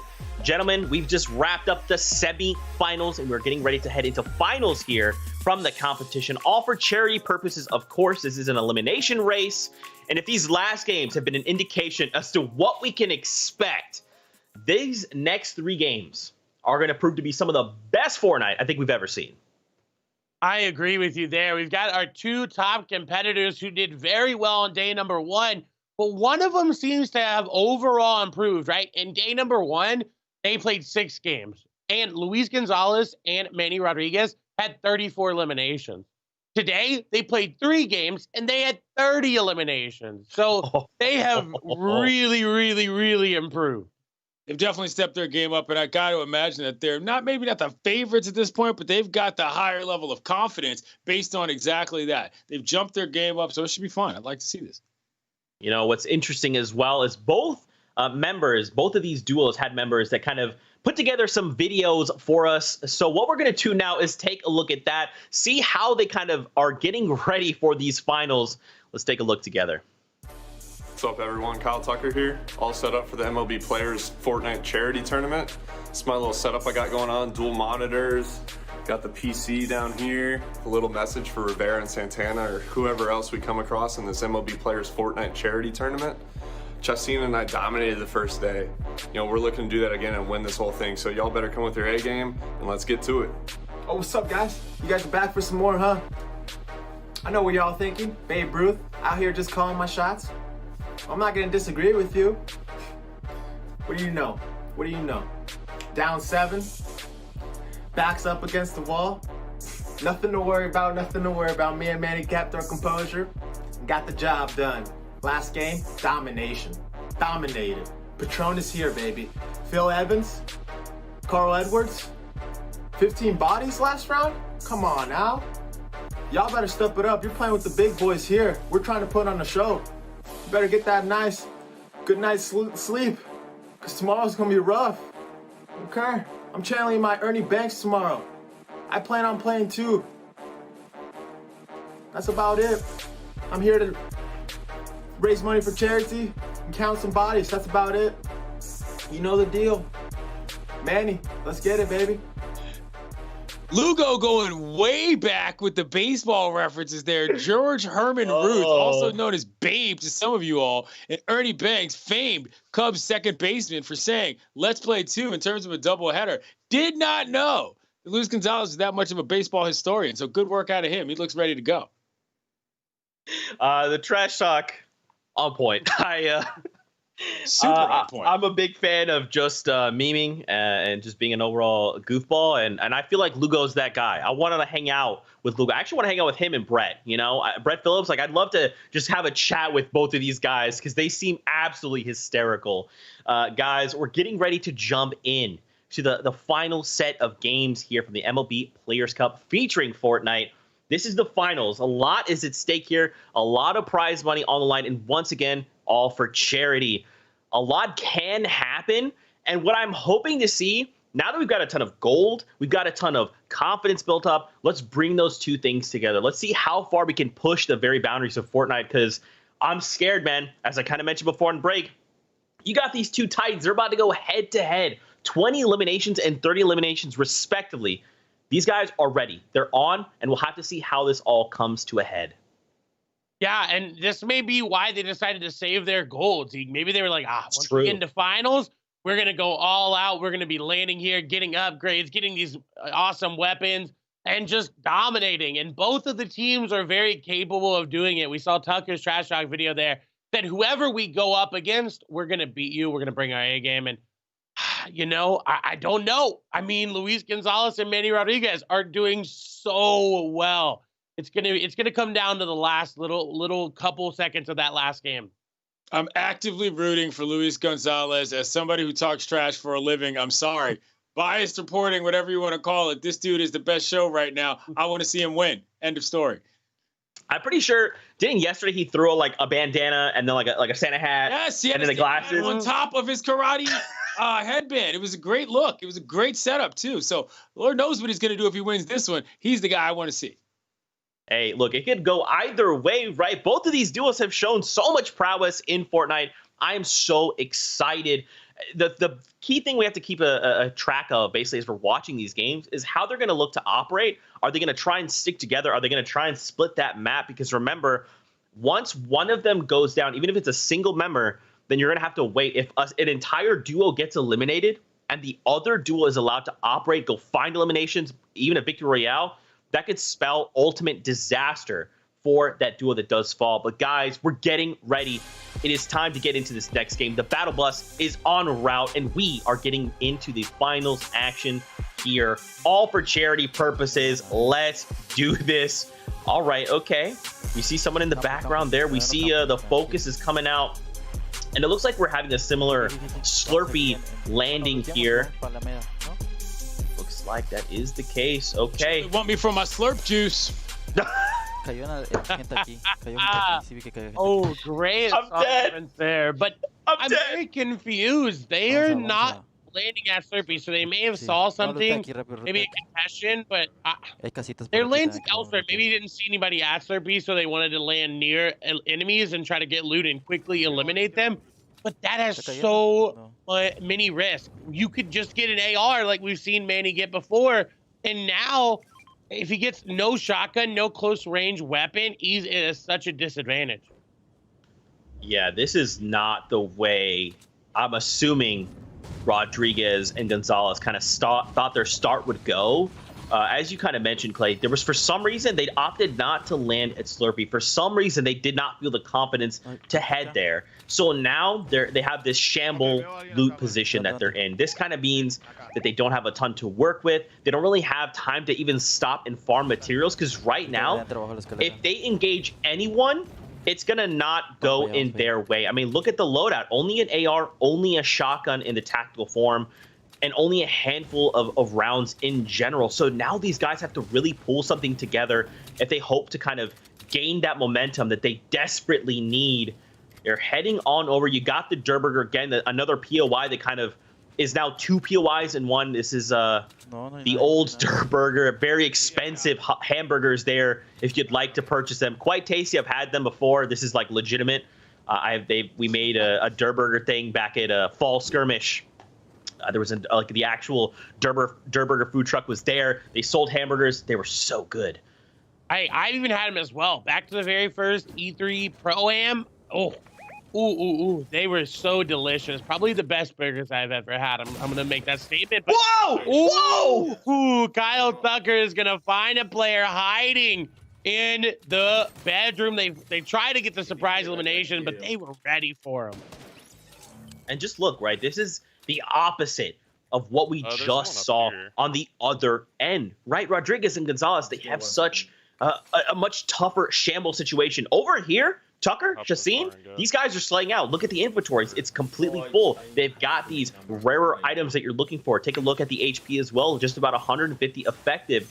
So these guys are looking to rack up eliminations, and already Tucker has 3, which leads me to believe that Shaseen has picked up the other player, or that other player is kind of still lurking around.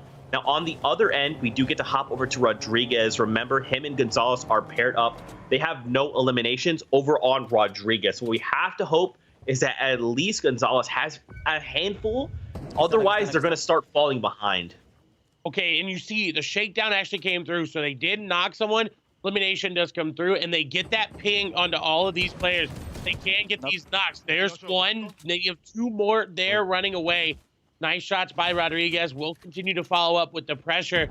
Again, they can shake down this player as well as Gonzalez is putting pressure on with grenades. This team is trying to disengage, but Rodriguez and Gonzalez are there. They are spraying and getting those shots. And I like this double AR, double shotgun that Gonzalez is doing. It's not something we see at a really high-level competitive play, but I mean, hey, for this race, it is working out really well for him.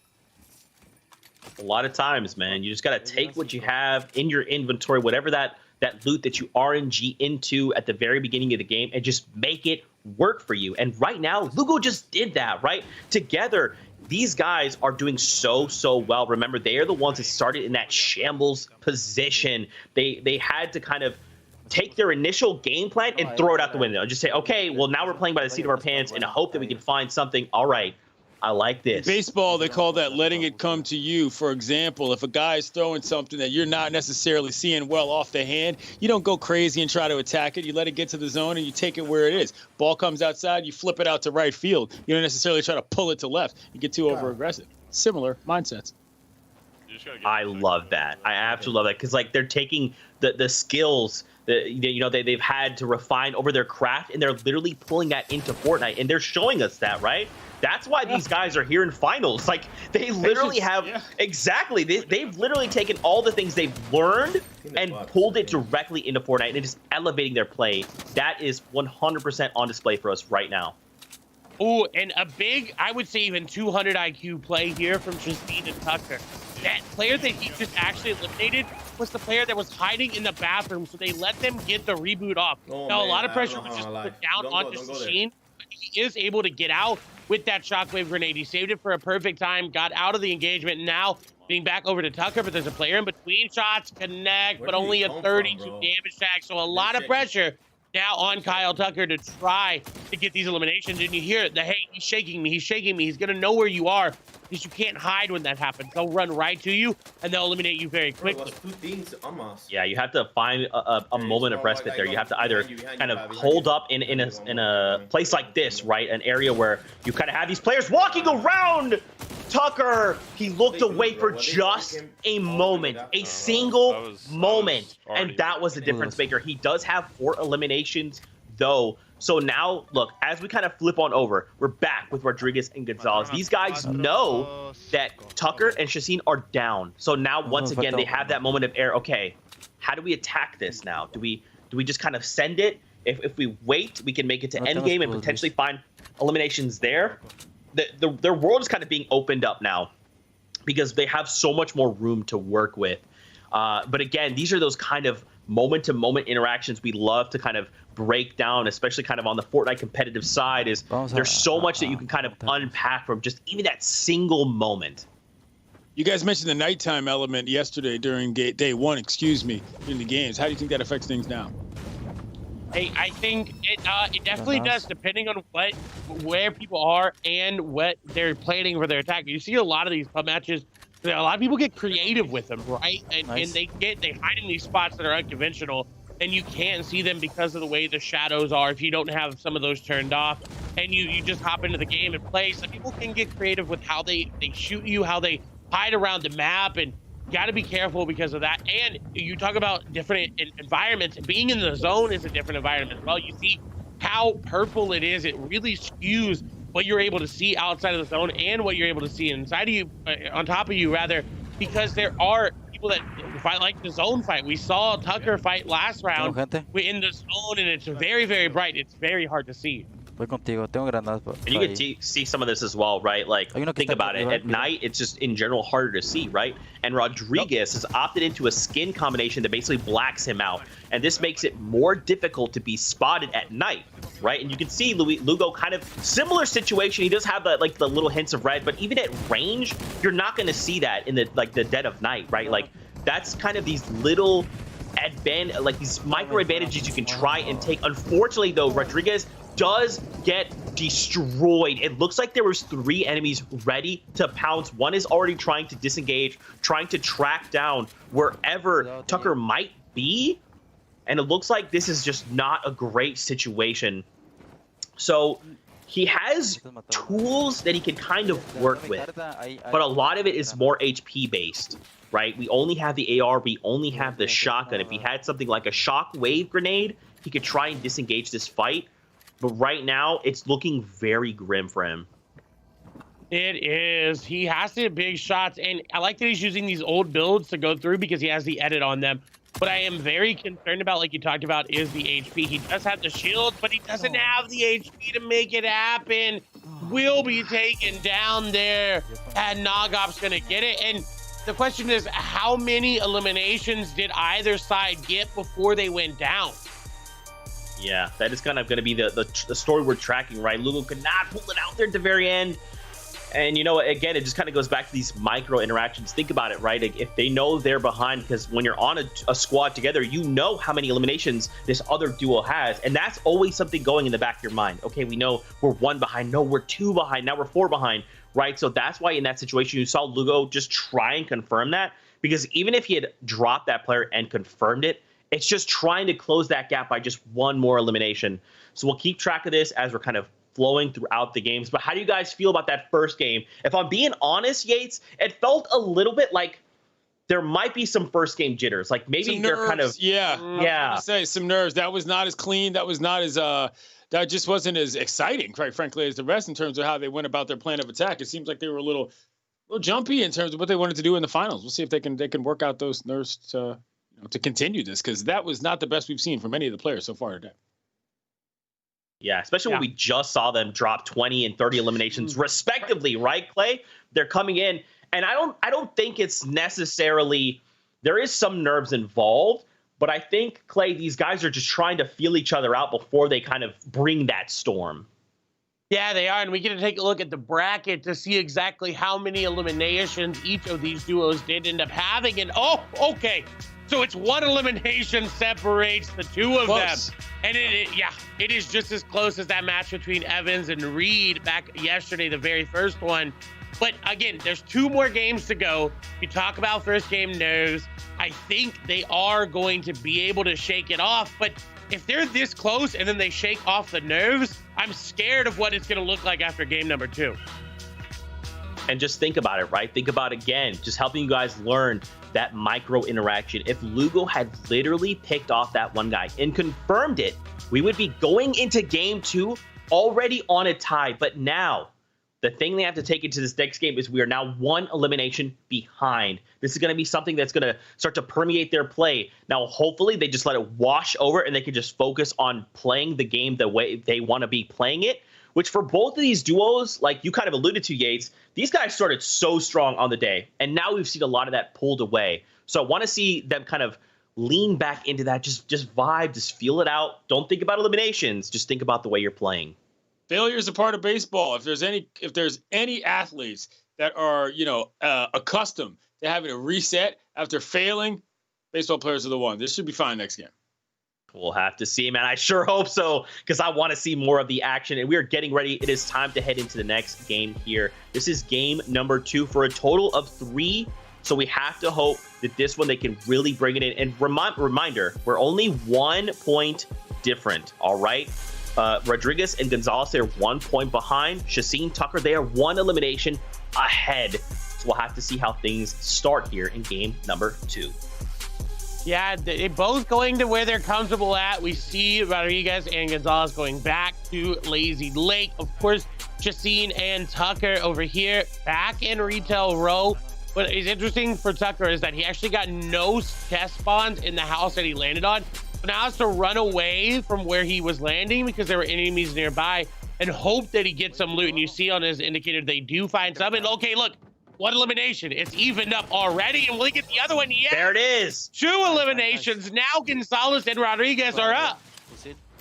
They've come out swinging. See, that 1 point lead that they came into the game, this is what I talk about. They let it wash over. It's not going to make a difference. They've already started the game 1 point ahead. And now they can look to just kind of take a deep breath, understand what's going on, check out the next storm zone, and start to prepare, because you can already tell some of that like swag, that confidence is starting to seep back through. Just look at the focus on Luis here. He is so ready to engage more enemies. Yeah, he is there. He's already looking around, not trying to farm up, not trying to grab any more ammo because he desperately needs some, but he's like, no, I'm just going to go for anybody that comes here. I'm going to try to get as much as I can because they know they're up against some very good players. They saw their run yesterday. A 48-point difference got them into the semis, and now we saw the finals come through. They didn't have as big of a lead as Gonzalez and Rodriguez, but game number 1, they had a lead 1 point. It has effectively been nullified with Gonzalez's eliminations. And Rodriguez is looking for it too. They see people trying to get those grenades off, trying to get the damage off. The player will build to block them, but that's good initial fight and damage onto the builds that waste their resources. You see already on the metal, that's the last resource to build when you're cycling through your inventory. So they know, hey, this player is low on materials. we can push them if we get some tag. Fortnite is very much a resource management game, right? Understanding, so even if we just take Rodriguez, a snapshot here, you look down at his materials, the bottom right of your screen, you see he's got 90 metal. That means he has 9 effective builds. So now he's thinking in his mind, okay, when can I use these? If I just burn these immediately, I'm not going to be in a great spot. That's why we see him disengage entirely. He's starting to farm up more materials because he knows he's going to have to take a fight. So if you can use something like a grenade to start fracturing builds on the enemy side and force them to use those materials, as Clay talked about, the moment you see that metal come out, you know, okay, these guys are low. They're going to do what we're going to do, and they're going to try and farm materials. The difference is we're inside a building. I can actually sit here and farm. These guys are out in the open, so if they're going to look to do something, you see they've already moved on. They're trying to get into this other building on the right to farm materials. So right now, Rodriguez, he's in an advantageous spot. He's got these enemies right where he wants them. A massive 46. It was a yellow number because it was a critical hit. Now we see more enemies. We're starting to see the blue to white numbers. That means there's no shields on the enemies, and there you go. They've already started to confirm more enemies. Look at this, though. The quick draw. What we saw was an enemy there. They rifted away, which means they kind of get pulled up from wherever they are. They appear in the sky, and they have an opportunity to kind of change their location on the map. But Rodriguez heard the sound. It's very distinct, and he immediately knew where it was coming from and tried to isolate the player. They didn't clean it up, but still very well fought. Oh, that guy's one. Yeah, and what's bad for them, even though they technically have the lead right now, Tucker and Chasine are on top of them, trying to steal eliminations away. And this is what we talked about in the meta crafting and the theory crafting is, hey, you want to try to be there. If you notice you're going down, you want to try to stay on top of them as much as you can. And then we'll hear how many eliminations they have. He didn't actually say it out. I thought I was going to say, get that comm over to his teammate. But right now, they are down, it seems like. It seems like Rodriguez and Gonzalez are up. We see the boat coming through, and they're trying to get away. Immediate, hey, we finished that. Let's go. Let's keep moving and get as many eliminations as they can. Now we see those nerves. They are not there anymore. They're going full send right now, utilizing this boat to their advantage. Fun thing about this little boat, as the driver, you have access to a little rocket pod there on the front and a boost feature. And yes, this boat can absolutely grind its way along the sand here. It just kind of has a slower move rate, and then you really have to rely on that boost to navigate around. Now, they're going to head toward the center of the map. They're trying to just get themselves in a really good spot. I also like that they're going to use the boat here to crack some of these crystals. This is a little double jump effect. You see, once you jump once, you jump again, you dash forward toward your reticle. So right now, again, these guys are just hunting. You can tell they're looking, and even this area specifically on the map is new to Season 5. It's a nice little hotspot where you know there's going to be guaranteed little pockets of chests or resources, and that's why they look to hit this on the way to their next spot. We can go dashing through the snow, if you will. Yes, dashing through the snow indeed. And look, we see bounty completed, so whoever ended up getting the bounty on them, they did end up going down, so they got more gold. We haven't really seen gold utilized as much as we could have today. I'm wondering if they're going to pull it out in game number 3 or just choose to continue to dominate and play to their strengths. And you see a knock going to come through. I'm not sure if that was from Tucker or not. And no, it seems like it actually is. No, okay, it is from Tucker, so he does have players on top. You talk about a hot spot. A lot of people like to land here, and there's an entire team here that Tucker is taking out by himself. White shot's there. One more will do it. His teammate will confirm it, and now they've gotten 3-4 eliminations back on the board. Yeah, that's good going. That's good going. Oh, man. They're pulling this closer and closer. I mean, this is going back and forth. And really quickly, what we just saw, the reason you didn't see Kyle kind of spray the AR, if you actually hold your ADS or aim down sights, your crosshair will actually become like a little plus sign. When you fire, it then blooms and gets larger. But then if you wait a second, it'll actually kind of go back to what we call first shot accuracy. And so that anytime you see a reticle that is basically like a little plus sign, and they're kind of very calculated and very methodically firing, it means they're trying to make sure they can hit that pixel as close as possible. And for Kyle, that's exactly what we saw, and it worked out, right? This is a squad they just wiped out, and now again putting pressure on the other end. And well, it's interesting. So we saw from Tucker's perspective, there was a team at Colossal Coliseum. But as both Zeke and I know, and Clinton now as well, if you're laning Colossal Coliseum, you are a very good player. And they don't want to fight the very good players right now. They want to save them for the end. They want to go through and they want to stop all of these players that may have just hopped on. This is their first game of the day or haven't warmed up. That's who they want to find, and that's why they're avoiding that area. Go to Pleasant. Sometimes you just got to take advantage of the map, right? The game that you're given, especially if you're looking at the difference in charity money, right? They're trying to find these players who might be in similar shambles situation as we saw Gonzalez and Rodriguez out in game number 1. And that's why you see they're just very quickly kind of rotating around. Now, look, they're even kind of at the edge of the storm, right? And we've seen we don't want to be in the storm.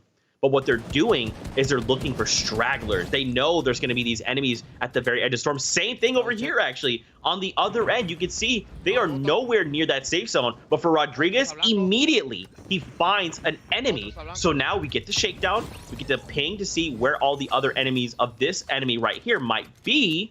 And it looks like there's actually no one close by. So either way, this is still a net positive for them, right? They have one more elimination on the board. They can look to continue to try and tie it up. And now they'll start to rotate back in hope that wherever this guy's squad mates are, that they can run into them on the way into the safe zone. Vamos a zona, vamos a zona.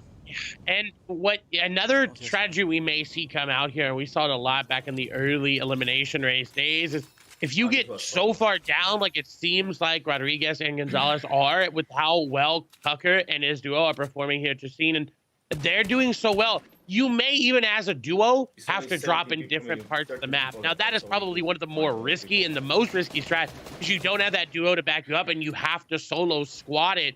But if you are down 13, 12 eliminations and you know they are going to get a lot of eliminations, you have to try to split up and get as many as you can. As you see some 90s being cranked out here from Tucker, he will try to get the high ground. The cone over the top of the ramp will block him off, but this player is ready. Shots come through the Dragon Breath shotgun, lights him on fire, and will take him down. Tucker has to try to crawl away, but if he falls off this, he will be eliminated, and that's actually really good for Rodriguez and Gonzalez. They should be happy about that, because yes, now they got to play catch up, but one of their opponents is down, and I like that they're going to this, but look, he's not worried. He's not going in immediately. He did wait for that elimination to be confirmed, and now we'll go in to try to confirm this elimination, but he's got to be careful. This player is really good. Yeah, man. Quick edits. That's how you know. I mean, that's what we just watched. And you know for a fact, Justine knows that this guy has one of the brand new weapons in Season 5, a Dragon's Breath shotgun. It will set things on fire. It will absolutely dome you if you're not careful. And now look at this. So Justine not only picks up the reboot card, but now he's in this awkward spot. Okay, well, if I walk away from this player, well, then he's going to have opportunities to shoot me in the back as I'm running. Or I'm going to have to use materials to try and create space between us. Or I just try and fight this guy. And for him, he does have tools to get out, but take a look. This is resources he won't be able to use later in the game, right? This is a shockwave and a bouncer he's used now twice. One to close the gap and get in, and then one to get away. Now, he may not need that, right, later in the game. We don't know. We don't know how this will all unfold, but better to use it than lose it. 100%. And he completely left the reboot card because he knew the time that it would take to get the reboot card to get his teammate up was just too much, and he wasn't comfortable investing that. Now, hopping in these trucks around the map, they're actually a whole different system as well there. So the trucks on the off-road sections of the map, they go faster than if you were to drive one of the Lambos or a car. Like in real life, a truck would just work better. So good choice that he actually ended up picking the 4x4 up. But now we're back over to Rodriguez and Gonzalez. They are near the Coliseum. These players are putting a lot of damage onto them. They did get some back. I like that they're boxing up to heal, not trying to be too aggressive, but no, Rodriguez is going in as well as Gonzalez. They're not stopping. Yes, they did heal up, but look, Mando's jetpack gonna catch him off guard, and no, Rodriguez is gonna fall as well. This is not the way. This is not the way, man. So once again, we kind of touched on it yesterday, but the Mandalorian is in the game, and his jetpack will make a difference. Wait a minute, that was the player. Okay, all right, so Yates, we're about to change it. This is about to become the way, all right? They know where that weapon is. We have access to 2 mythical items, okay? The jetpack, they may opt to just kind of leave behind. But that Amban sniper rifle, that is so potent. It's so very powerful in the right hands. But look at this. We've got one of the enemy squad mates here saying, I know you eliminated my boy. I've got to try and get the clap back. But unfortunately, they are very quick to respond. Take a look. You've got Lugo down on the low ground. He's just trying to pinch as his ally moves up on the high. And this guy right here has picked up the jetpack. You can kind of see it there for just a briefest moment on his back. And now look, even with the other duo, Shaseen is looking to kind of get in on this too. He's staying close because in his mind, he's thinking, all right, these guys are definitely going to rack up eliminations, but if I can steal 1 or 2 away before they can, it's going to put us in a so much better of a spot. They did not grab the armband. I'm a little disappointed, Clay, because it's very powerful right now. Oh, here we go, though. We get to see the jetpack there on the right side of your screen. Shaseen has got it. Yeah, actually stealing it away. And you talk about the armband, right? I mean, let's go back into like the crafting. You can use that armband to rotate around the map very quickly because of its lunge capability. So if you hip fire with it and you don't ADS, it'll lunge you forward and deal 45 damage to an enemy as well as throw them off of the build. So you can rotate very, very quickly. Shaseen actually going to drop the jetpack, which I definitely disagree with. Because there's an advanced level trap where you throw the shockwave down, quickly spam your pickup button, and then get whatever you drop, because he does only have one of those shockwaves in his inventory. So could have picked up the jetpack as well as keeping that shockwave, but just wants to keep as much time in his saver as he can, because he did steal 1 elim away. But right now, he is running out of time. He's running out of options because there's only a handful of opponents left on the map, and only a handful more that he can actually eliminate. That's right, man. You got to keep an eye on that little counter there. It is the one to the left, or the right of the timer, excuse me. We can see there's 8 players in the lobby, and we know 3 of them are actually on our screen right now, right? It's one half of the duo that remains, and then the other half of the duo that's still competing, right? So 5 total players left on the map. Immediately, I don't know if you caught that, Yates, on the center of the screen, a tree was broken, and there was a small person kind of moving away from the situation. Here's another player out in the open, Dark Lord. What are you doing? Why are you? What? Well, look, this was the guy that was out in front that broke the tree. This is kind of the guy that I kind of caught the very last second there. Look at that. He immediately cracks back. He's like, why'd you shoot my squad mate, bro? We were just trying to farm these trees. You all did not seem very pleased with that development. No, so the guy was literally standing in the open, not doing anything, and just let himself get eliminated after getting all that good loot. But you can tell, so this is definitely, it seems like a 1v3, and Shaseen is in the wrong end of it. If I'm Shaseen right now, I boxed up, I put a bouncer down, I try to get out with the shockwave, and that's exactly what he's gonna do. He doesn't want to engage that right now. Once you try to pick one off, he's gonna find this player sleeping. What are you doing? Maybe he's on Twitter, maybe he's texting his grandma, but he definitely needs to play Fortnite right now, because Shaseen is on top of him and is gonna maybe get this elimination. The shots go through, the shield cracks are there, but no, Rodriguez and Gonzalez are here, so he, okay, does confirm the elimination, but how many more can he grab? Oh, this is so huge. We call this a refresh. When you find elimination, they've got a ton of stuff for you. Look at this. We had chug splashes. Now he's back in the game, 40 more effective HP. And look at this. As you mentioned, this enemy duo he's combating against, now they're in. So he's fighting his own friends in MLB to try and take away these eliminations, because they could very well pull the rug out from beneath him. A massive 112 and then an 80 follow-up. That means that this is his elimination. That means he's going to walk away with 8 total. So here's the kicker, all right? We know there's 3 people on screen. He just dropped 1. So if we look back at the counter, we know there's only 3 enemies left on the map. So he's not even going to finish off that guy. He knows that if he can find the others, here's one, a 59. Is there follow-up, though? We have a very quick edit. Clay, this guy's boxing away. They don't want any of it. No, Gonzalez is trying to get in, but he's low HP. He's got no heals either. He cannot get into this, but he needs to. He has to try to get these eliminations, and one will fall. This player just trying to run away. Everybody is here. Justine, Gonzalez, Rodriguez. No, who gets it? I don't know if it was actually awarded over to him or Justine, as they were right there on top of each other. But the in-game elimination count will keep us updated on who ended up grabbing that one. But 9 eliminations for Justine. I think 7 for Gonzalez. A very, very close game, a nail-biter, and we still have 1 more to go. It is so how do you think this is going to shape up here? I mean, this was, again, we saw the first game was a little different than the action we thought. The second game developed a little bit. What do you think is going to happen here for all the marbles?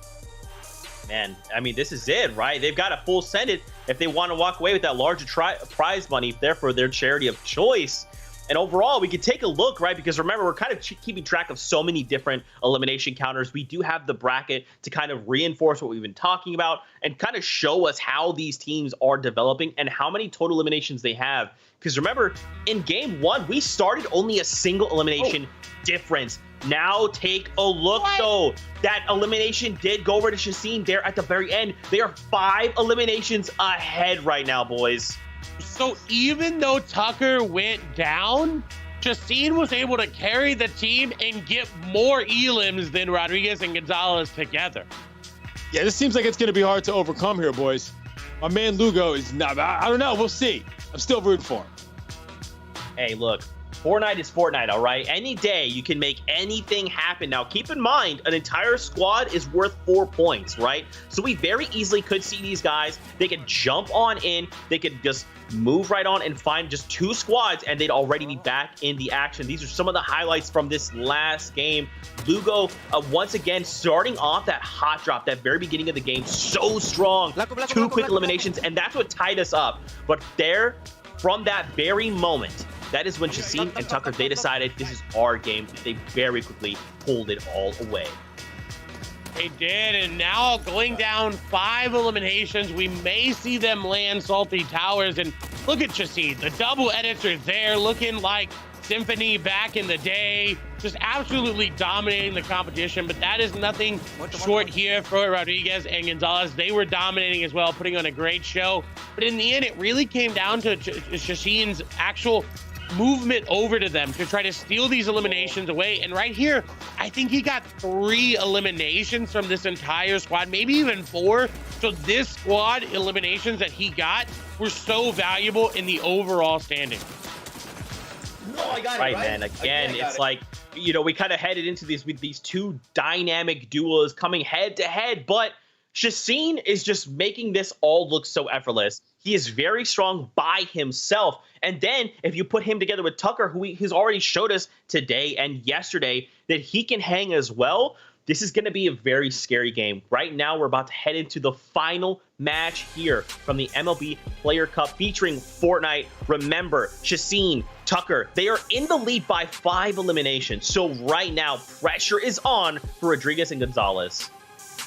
And they're not landing at Salty Towers. They're going back to Holly Hedges. And I don't know if this is a play. I don't know if I agree with this. You know, I can respect it.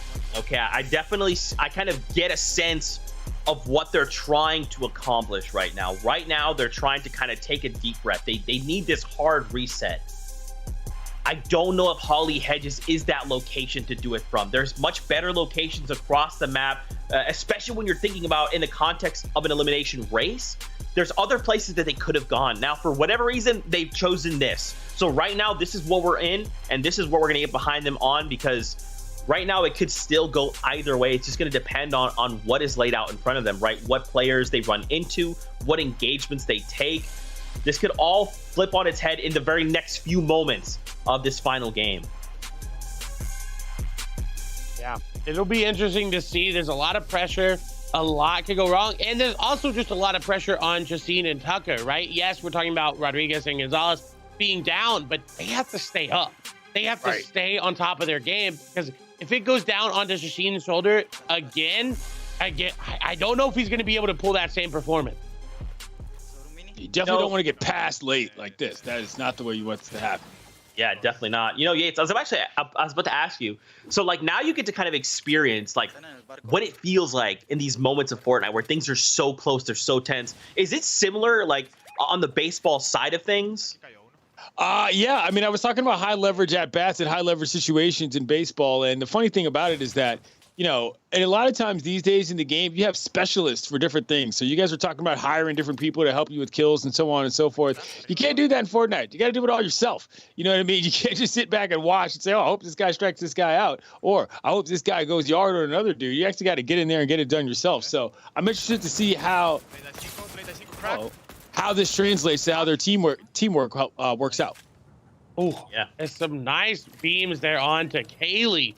who will fall. And hey, we said this may not be it, but they may find an entire squad. But this squad looks sweaty. Bud Rodriguez and Gonzalez are going to take him down. Only 2 eliminations, but hey, 2 is better than none. So now they're only behind by 3. At least for the very moment, right? We're going to have to see how this all unfolds. It could literally change here on a dime. But right now, take a look. We're kind of using that mini-map as a reference. They're safe in the safe zone in Holly Hedges, right? So right now, this initial landing spot has worked out for them to some degree. The kind of the other end that's not great is because they're already in the safe zone. They know that like there's only going to be so many players that are kind of already just in the safe zone. They kind of opted to land like near Holly, for example, right? Everyone else outside the safe zone, they're trying to book it inside the safe zone. So right now, as we kind of flip one over to Tucker, like he's operating outside Storm. So he knows I have to just keep my eyes out on the lookout. If I see players that are 100, they're trying to be safe too, right? They're trying to be safe. They're trying to get inside the safe zone.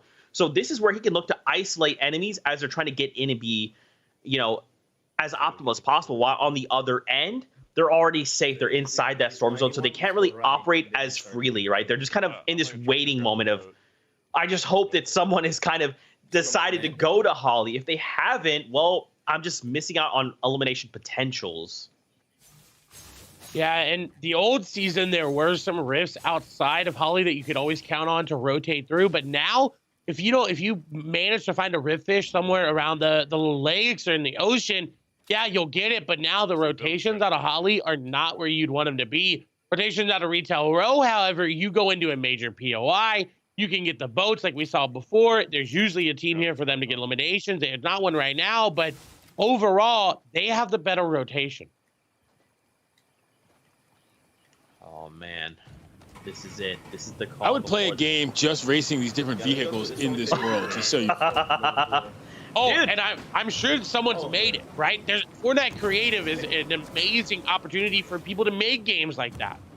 Right. I was literally going to say that. So there's kind of 2 components, or actually 3 to Fortnite. You've got Fortnite Battle Royale, which is what we're kind of in. You've got Fortnite Creative, where players can kind of go in and they can use all these different assets and build up levels. And this includes like, hey, you know, maybe we're just racing vehicles and it's actual like a full functioning race where we have a lap counter, we have all these utilities, and you have Fortnite Save the World, which is you and your buddy versus what all is kind of going on in Fortnite proper. And so if you're like, you know what, it would be cool if I could have like these vehicles and race them, I guarantee someone out there in the creative community has 100% done it. That's the beauty of Fortnite. There's so many different avenues of self-expression, so many awesome things you could do, so many different tools to play with. It's just an awesome sandbox. But now look at Rodriguez, guys. He's only got the 15 HP. He does have bandages, okay? Remember, this is only going to take him up to 75, but he's already kind of in this position where he's like, I honestly can't even stop to heal. Like, if I want to keep pace, it's just better to find elimination, hope they have a med kit or something else. Okay, we hear calls. We hear calls, Clay. Yeah, and it seems like there's a player on top of Gonzalez, and he was able to get the knock, but they're both so low, down to 30 HP as well, hoping for, like, splashes, maybe a big shield, so Gonzalez will get a big shield there off, but overall, they are in shambles right now, and this is because they are behind. They have to keep pushing. You see immediately, didn't even try to ask for a med kit or any sort of heals. He is just moving on to go through to try to find these elims, find as many as he can, because they were down. 5 eliminations coming in. We saw that Tucker did have 1 elimination. Don't know what Jacine did end up having there on his side, but right now, 4 or 5 eliminations for Rodriguez and Gonzalez here will put them in a tie, but that one going to keep them up. So nice elim there. The momentary pause in the heals is what they needed to get them back into this game. Yeah, man. And you kind of saw they went for that pinch technique we kind of talked about. But again, look, they're just in these shambles positions. They don't really have any builds to work with. They know there's 1 more enemy close by. Looks like 2, actually. And they're going to try and track down 1. That's a 108 right there. That is a massive damage number to go over. He has not sent anything back, and he can't even build. And it looks like ultimately Rodriguez is going to be there. He's going to help clean it up, and he does have the med kit to rely on. 1 HP. 1 HP. Whoa. Oh, this is too close, guys. I'm stressed. I am stressed as well. And there's another team nearby. So even though they got these eliminations and they're healing up, they do not have the mats to fight this. But look, in contrast, look at the HP bars of Tucker and Shaseen. They are going down as well, so they're in a fight. And got to keep your eye on the Elam feed. The more you see blue in that Elam feed, the better for them. But they could go down at any moment. Oh, one down. Wait, Shaseen down. Oh no, this could be it. Remember, these guys are behind and they're trying to close the gap. But right now, on the opposite side, I believe that's Shaseen that is down. So right now, Tucker's got to make something happen. He's got to try and go for the revive. A snipe goes out. Yes! Yes! This is the difference, Rodriguez. Let's go, dude. He's starting to feel it. You can literally just tell. You can feel it coming off the screen right now. So now they have to look to close the gap. Look. Unfortunately, Shaseen is back up. And I don't want to say unfortunately because I want him back up. But for them, for their situation right now, Shaseen is back in action. Yeah, and Gonzalez is looking to get involved here. Knew Rodriguez got the knock, but was sneaking around. The knock will come through again. That player will be taken down. Rodriguez is in. Gonzalez coming around from the other side. This player is unfortunately going to fall very quickly for them, and that's really good. They have shield as well. Mats are there. Got about a 14, 15 builds remaining, but how many more players are nearby? You can see Rodriguez in the box already looting up. Gonzalez panicking a little bit with his builds, was making sure no one was nearby, but good amount of Elams coming through from them, and this is what they need, as many as they can. But look, zone is very far, and now let's talk about how people move around the map. We saw where Tucker and Shaseen were. They're going to find more people because there was a bigger side of the map to come in on in that zone. Rodriguez and Gonzalez have kind of exhausted everybody on this side of the map, so they have to move very quickly. And look at kind of the differences in that mobility, right? You get to see Shaseen, Tucker, they've got the crystals, those kind of dash crystals we've been harping on that make movement so easy. But on the other side, Rodriguez and Gonzalez, okay, Rodriguez did find a vehicle, so now they can use it to rotate. They're going to be okay. But if they do encounter a team along the way, they're going to stop. I saw a shot on the top left. Shaseen took a shot at a player at super long range. My heart stopped. I thought there is no way this is happening. We are moving closer and closer to the end of this game, and guys, it is still going back and forth. It's impossible to tell at this point. Oh my gosh, my stress levels are rising. Right now, Tucker and Shaseen, I think, have 6-5 eliminations, and Rodriguez and Gonzalez do actually have 9. They have more this match, but with this one, it's going to put them up even more. I think a 4-point difference right now going into this part of this end game here. Still early on in the match, but there's a lot of players that have already gone down, and a snipe may come through as well. Shaseen's been hitting him, but that one just barely gonna miss. That one unfortunately swings wide as well. Shaseen has been very good. The shockwave's gonna come out. They're gonna go together. They are not stopping. They know they can win this if they just keep going aggressive, but they may have bit off more than they could chew. No, that player gonna attack for white. More shots come through, but Shaseen down to 16 HP. His controller, I think, gonna disconnect. No! You think he accidentally unplugged it there, and now Tucker, no, it's gonna go down as well. So they had the lead, but they bit off more than they could chew. It will now fall.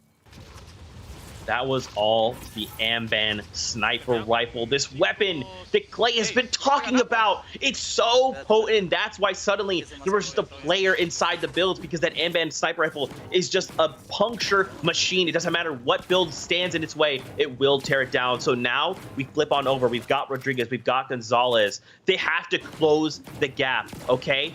This is going to come down to literally the wire.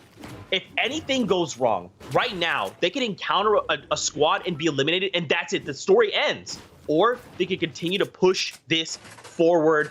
Guys, I don't know what's happening, but right now we're in Slurpee Swamp, and they're gearing up. That's why you can see there's almost this, like, frantic energy. Right now, Lugo is just looking for as much as he can find. Ammo, shields, weapons, anything he can get his hands on to try and rip this victory back in their direction. They're gonna try and do it.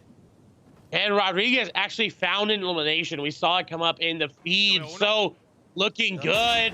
Lugo's got the sniper, not gonna hit a little bit too short there, fella to see. But this player is still running at him. Will he connect? No. And every elimination that gets taken out of the lobby is 1 away from that. The sniper will hit that time. He get a nice shot. Wow. Another one. No. He's so close. You can feel the tension he's invested in. There you go. Alligator pair. He is going to be knocked, and there's another player nearby as well. Lugo, look up. Yes, there he is. Look at him. All right, just all right. Calm down. Slow down. Take a deep breath. Line up the shot. Yes. Okay, no. All right, that even faked me out. I definitely thought that guy was running over there. Perfect.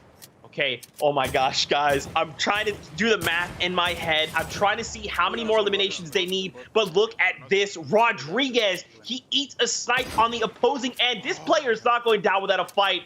Lugo, you're trying to rush. Take a yes.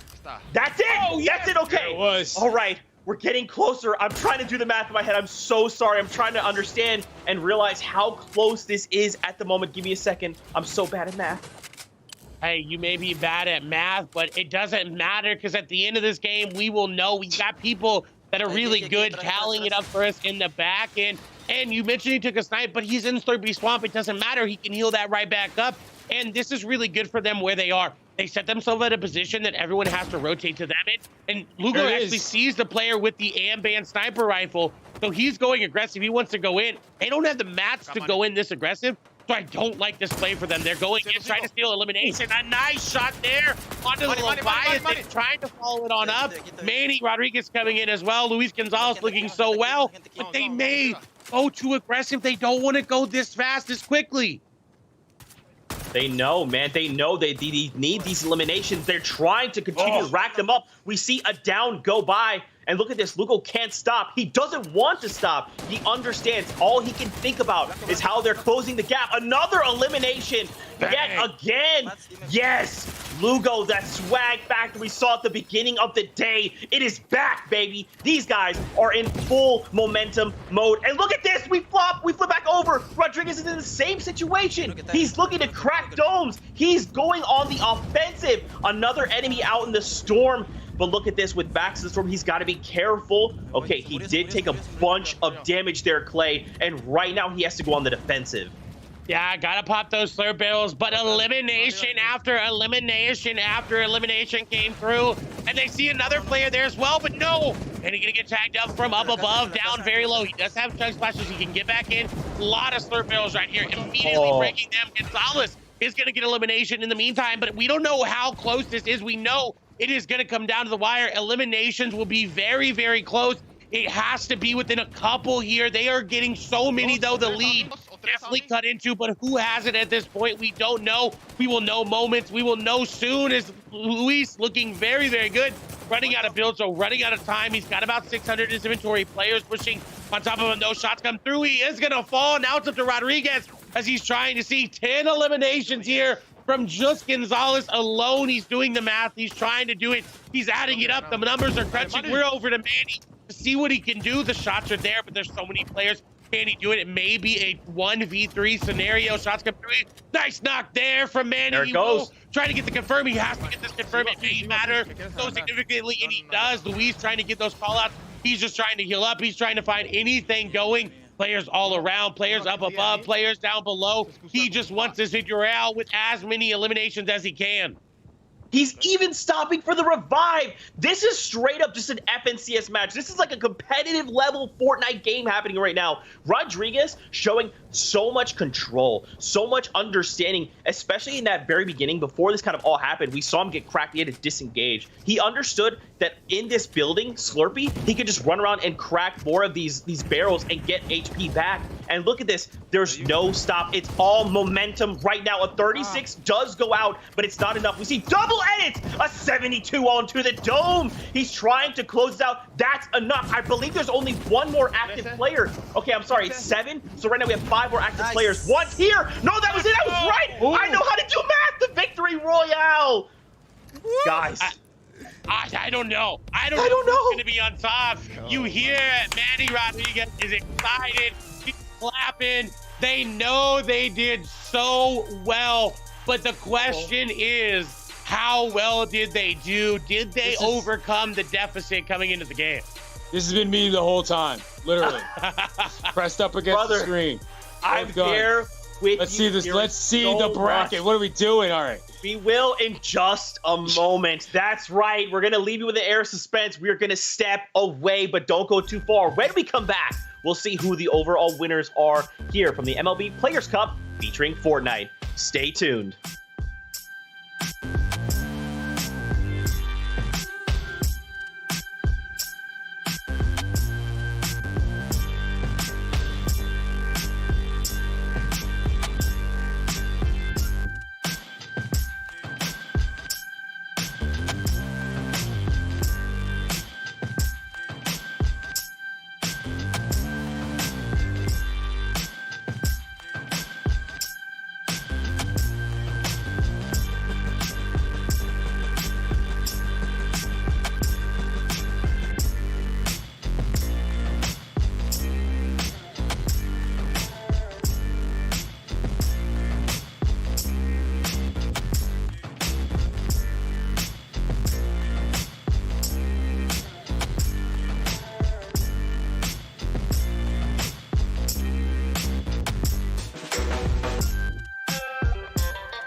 Welcome back to the MLB Player Cup featuring Fortnite.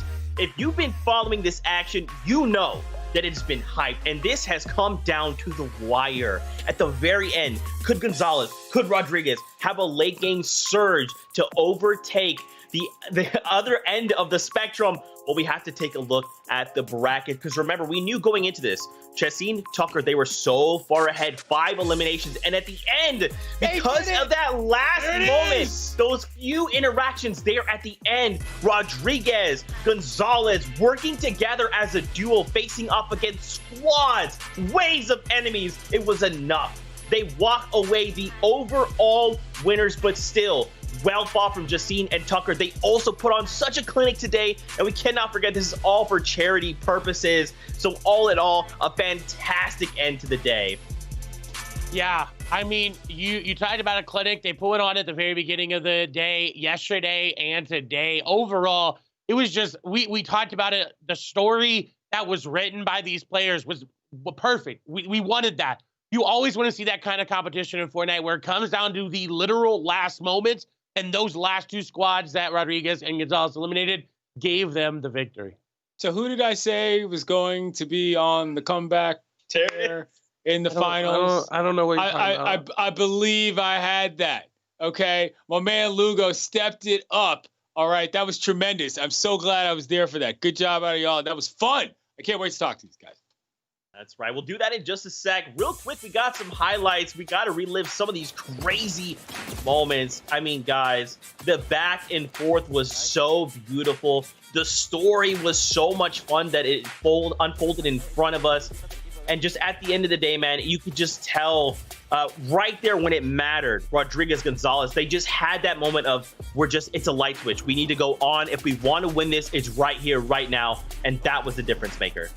Yeah, I like to call that the X factor from these players. Look at that, the fancy edits there. Oh, it was just beautiful. And you know, Manny coming into this competition was very short, very concise. He said, oh, we're gonna win this. That's it. Nothing else, no trash talk, just we're gonna win this. And then he came into day 2 and he gave a little bit more. Hey, we're gonna bring our A team. We're gonna be on top of everything. And we saw that here from them every single time, every elimination. They were so focused. He's got the gamer lean going in, right? As it starts to get more and more competitive, you start to lean forward into your chair, lean forward into that screen, and you could see it there on both of them. Well, look, I mean, the bottom line is that this team, I don't know, pairing, if you will, of Lugo being the loud one and Manny being the sort of quiet one, obviously worked out well, and they managed to stay focused. This was fantastic on every level. And this is it, man. The final few moments coming out of this last game number 3 that we got to witness. So we saw as well, Lugo got just so many very key snipes that just started to like really tally up on the elimination front. And then ultimately here, Rodriguez decided, look, I'm just going to send it. I'm going to be jumping into builds left and right. We can't forget, he also got the revive. So at the end of it all, it was both of these guys hand in hand walking across the finish line. So proud of this duo coming out. And guys, this is it. They're the undisputed best duo in MLB. It's been said. It's been done. 2 Chicago guys from the opposite sides of the city, cats and dogs, raining, coming together. This is not what we're normally used to seeing. This is good, solid teamwork. I like this. Yeah, an unlikely pairing coming together to win it all. What more could you want? What more could you want, right? Well, guess what? We've got a little bit more for you guys, and that is an interview with the winning duo. It is Gonzalez, it is Rodriguez. They're going to be here in just a moment. We're going to get to talk to them, ask them a few questions, and celebrate them with them in these moments. It is absolutely so incredible. We do have also the final results just across both days of competition to kind of talk through it and kind of take a look and break down what every duo did walk away with. And take a look, guys. You know, Jalise and Tucker, even though they had more overall eliminations, remember, we were kind of going by like bracket style, right? So in the last round, they actually had racked up more eliminations. But when it came down to that final moment, that final just time where they needed to make it all happen, Rodriguez and Gonzalez pulled through. And they got $10,000 more for their charity, going home with $65,000. But that's not to take away from everybody that played across both days. They are all getting some money there for their charity, of course. And that's the whole spirit of the competition. It's just lighthearted fun. But in the end, it got really intense. That's right. Yeah, I mean, that's what I was asking about the overall in terms of like, you know, you don't got to do it all total. You got to get it when it counts. That's Lugo and them managed to do. That was well played. 100%, dude. Just an overall exciting day. So many different foundations here. Charity foundations will be receiving a ton of this prize money. So massive props to the players for just hanging out with us, right? Getting to just put on an awesome show, watch through some Fortnite, get some crazy elims. Just overall impressive. I could not be happier to do it alongside these two guys. It's been truly a pleasure. Now, of course, guys, we're working on getting that interview. We want to hear from this dynamic duo that pulled it all through. We have so many questions to ask. I want to ask him the world, but overall, how did you guys feel about the competition as a whole? Clay, want to start with you? I was just happy to be a part of it, and overall, it exceeded my expectations. We got a perfect last game, and I'm just excited to see what they have to say. Hey, well, you know what? We don't got to wait too much longer because we've got them. It's Manny. It's Lugo. Gentlemen, first off, massive congratulations. Guys, talk me through, how are you feeling? You went into this last game 5 eliminations behind, and then you guys just pulled out all the stops there in the last moments of that circle. You were just popping people left and right. I think me and Manny came off pretty weak yesterday. I think we were a little nervous, not gonna lie. Maybe our hands were a little sweaty. We weren't clicking the right buttons on our control. But, you know, we got it done. I think after those first 2 games, we started communicating a little better. We started you know, we weren't playing very aggressive. So I told Manny, we got to play more aggressive, man. We're better than these guys. We got to just show it. We got to stop playing so scared. So when that happened, man, we started getting more kills and yeah, I mean, we ran into some people that we could handle. One of you guys plays on the south side, the other plays on the north side. Who would have thought y'all would have come together to get this done? I mean, that's fun. You know, what was it like working with a guy who's normally a rival in that situation? Yeah, it was great. It was great being out here. I didn't have a partner. I didn't know who my partner was gonna be. So when I heard it was Manny, you know, a Cub player, also from Mexico, you know, what a duo right there. What a duo. I can't ask for more. Me and Manny did a great job. I'm proud of him, man. I'm proud of the way we survived. That is so awesome. Manny, I got to give mad props to you, dude. You're just running around. You look like a competitive Fortnite player. You are insane at the game. How much Fortnite are you playing, dude? During this off season, I play a lot Fortnite. I play a lot. I'm ready for this moment. Yeah. I play maybe 8 hours. 8 hours for day. 8 hours. Yeah. Wow. That shows. Look, I need to know about your trash talk game, though. I told these guys, this dude is the dude who's going to step it up. When you went from the one hat to the karate band with the Santa hat over it, I said, listen, I just have confidence in the player that can communicate that well. I picked you, and you won it. So I just want you to know that everybody over here, or at least in my household, thought this was going to go down. Tell me a little bit about your trash talk game, though, overall.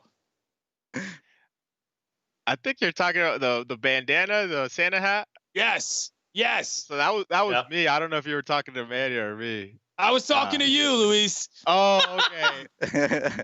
I thought you meant it was Manny. I was like, oh, I think that you got the wrong person. No, that was you. I got you. I got a lot of confidence. I got a lot of confidence in what I do. I got a lot of confidence in this game. I wanted to show it. I came out there, you know, said it how it is. We're the best. We're here to dominate. And what do you know? That's what we did. Nice. There it is, man. That's it. You guys are the undisputed best duo in all of MLB. Congratulations once again on this massive victory. And, of course, congratulations to the charities of your guys' choice. Any final thoughts before we go? You want to start with you, Lugo? I'm so happy to be here. I had a blast these last 2 days. I probably sweated more than I've ever sweated. I'm just kidding. But no, it was a good time, man. I'm looking forward to doing this again. If you guys do this again, man, I'm in it for sure. I'm so pumped. I'm gonna continue to work on my craft. I'm gonna continue to work on my Fortnite skills because next tournament coming, I'll be ready, and me and Manny are coming for you guys. Yeah. What about you, Manny? Yeah, I'm ready. I'm playing a lot Fortnite. I'm waiting for these tournaments. I continue to play. I continue to play with Luis. It's good teamer. Hey, you'll love to hear. Keep up the styles. All right, brother. All right, guys. Thank you so much. Thank you so much for the interview. Best of luck. We'll see you guys later. All right, man. What an absolutely incredible day. You got to love the wholesome vibes from both of these guys. I also, man, Lugo's easily becoming one of my favorite people. I kind of mentioned it before. I want to hang out with him. This guy is hysterical. Yeah, I would agree. I'd definitely hang out with y'all as well. But we got to get props to Manny. He said he plays 8 hours of Fortnite a day. That's more than I play. Bro, I mean, he was right. He straight up said, I'm the best. We're going to win. And then, that was so, dude. That was day one. Right? Can you imagine? Forever in history, he will always just be known as that guy that was like, "We're gonna win," and then actually won. You'll love tactical glasses too. You gotta love that. Hey, it helped him here get that ultimate victory royale, gentlemen. Before we go, any final thoughts? Clay, want to start with you? No, once again, just excited to be a part of the broadcast and excited to bring these awesome games for an amazing cause. And overall, expectations were just blown out of the water. Yeah, a lot of people talk about how baseball's boring and they don't know anything about the players and this, that, and third. Well, maybe you should check them out when they're doing something other than playing baseball. And in this case, we got to see a lot of the personalities of a lot of guys around the league. So that was really fun. I just want to thank everybody for participating and giving it their all and doing everything in terms of showing us their home setups and their rigs and everything else. That was fun. I'm glad to be a part of it.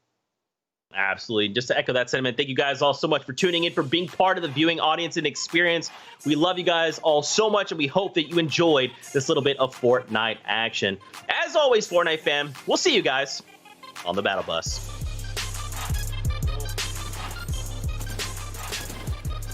Bro, I hate my control, bro.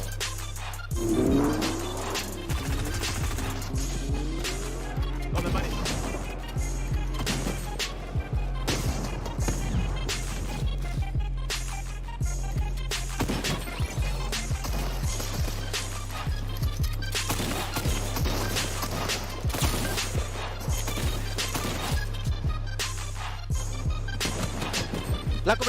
Blanco.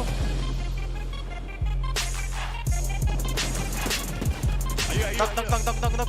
Nice.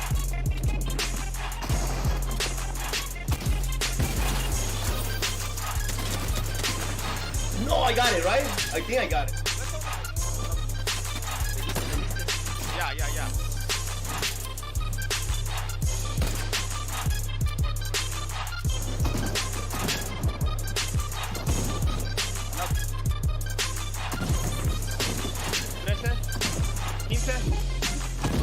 Nice.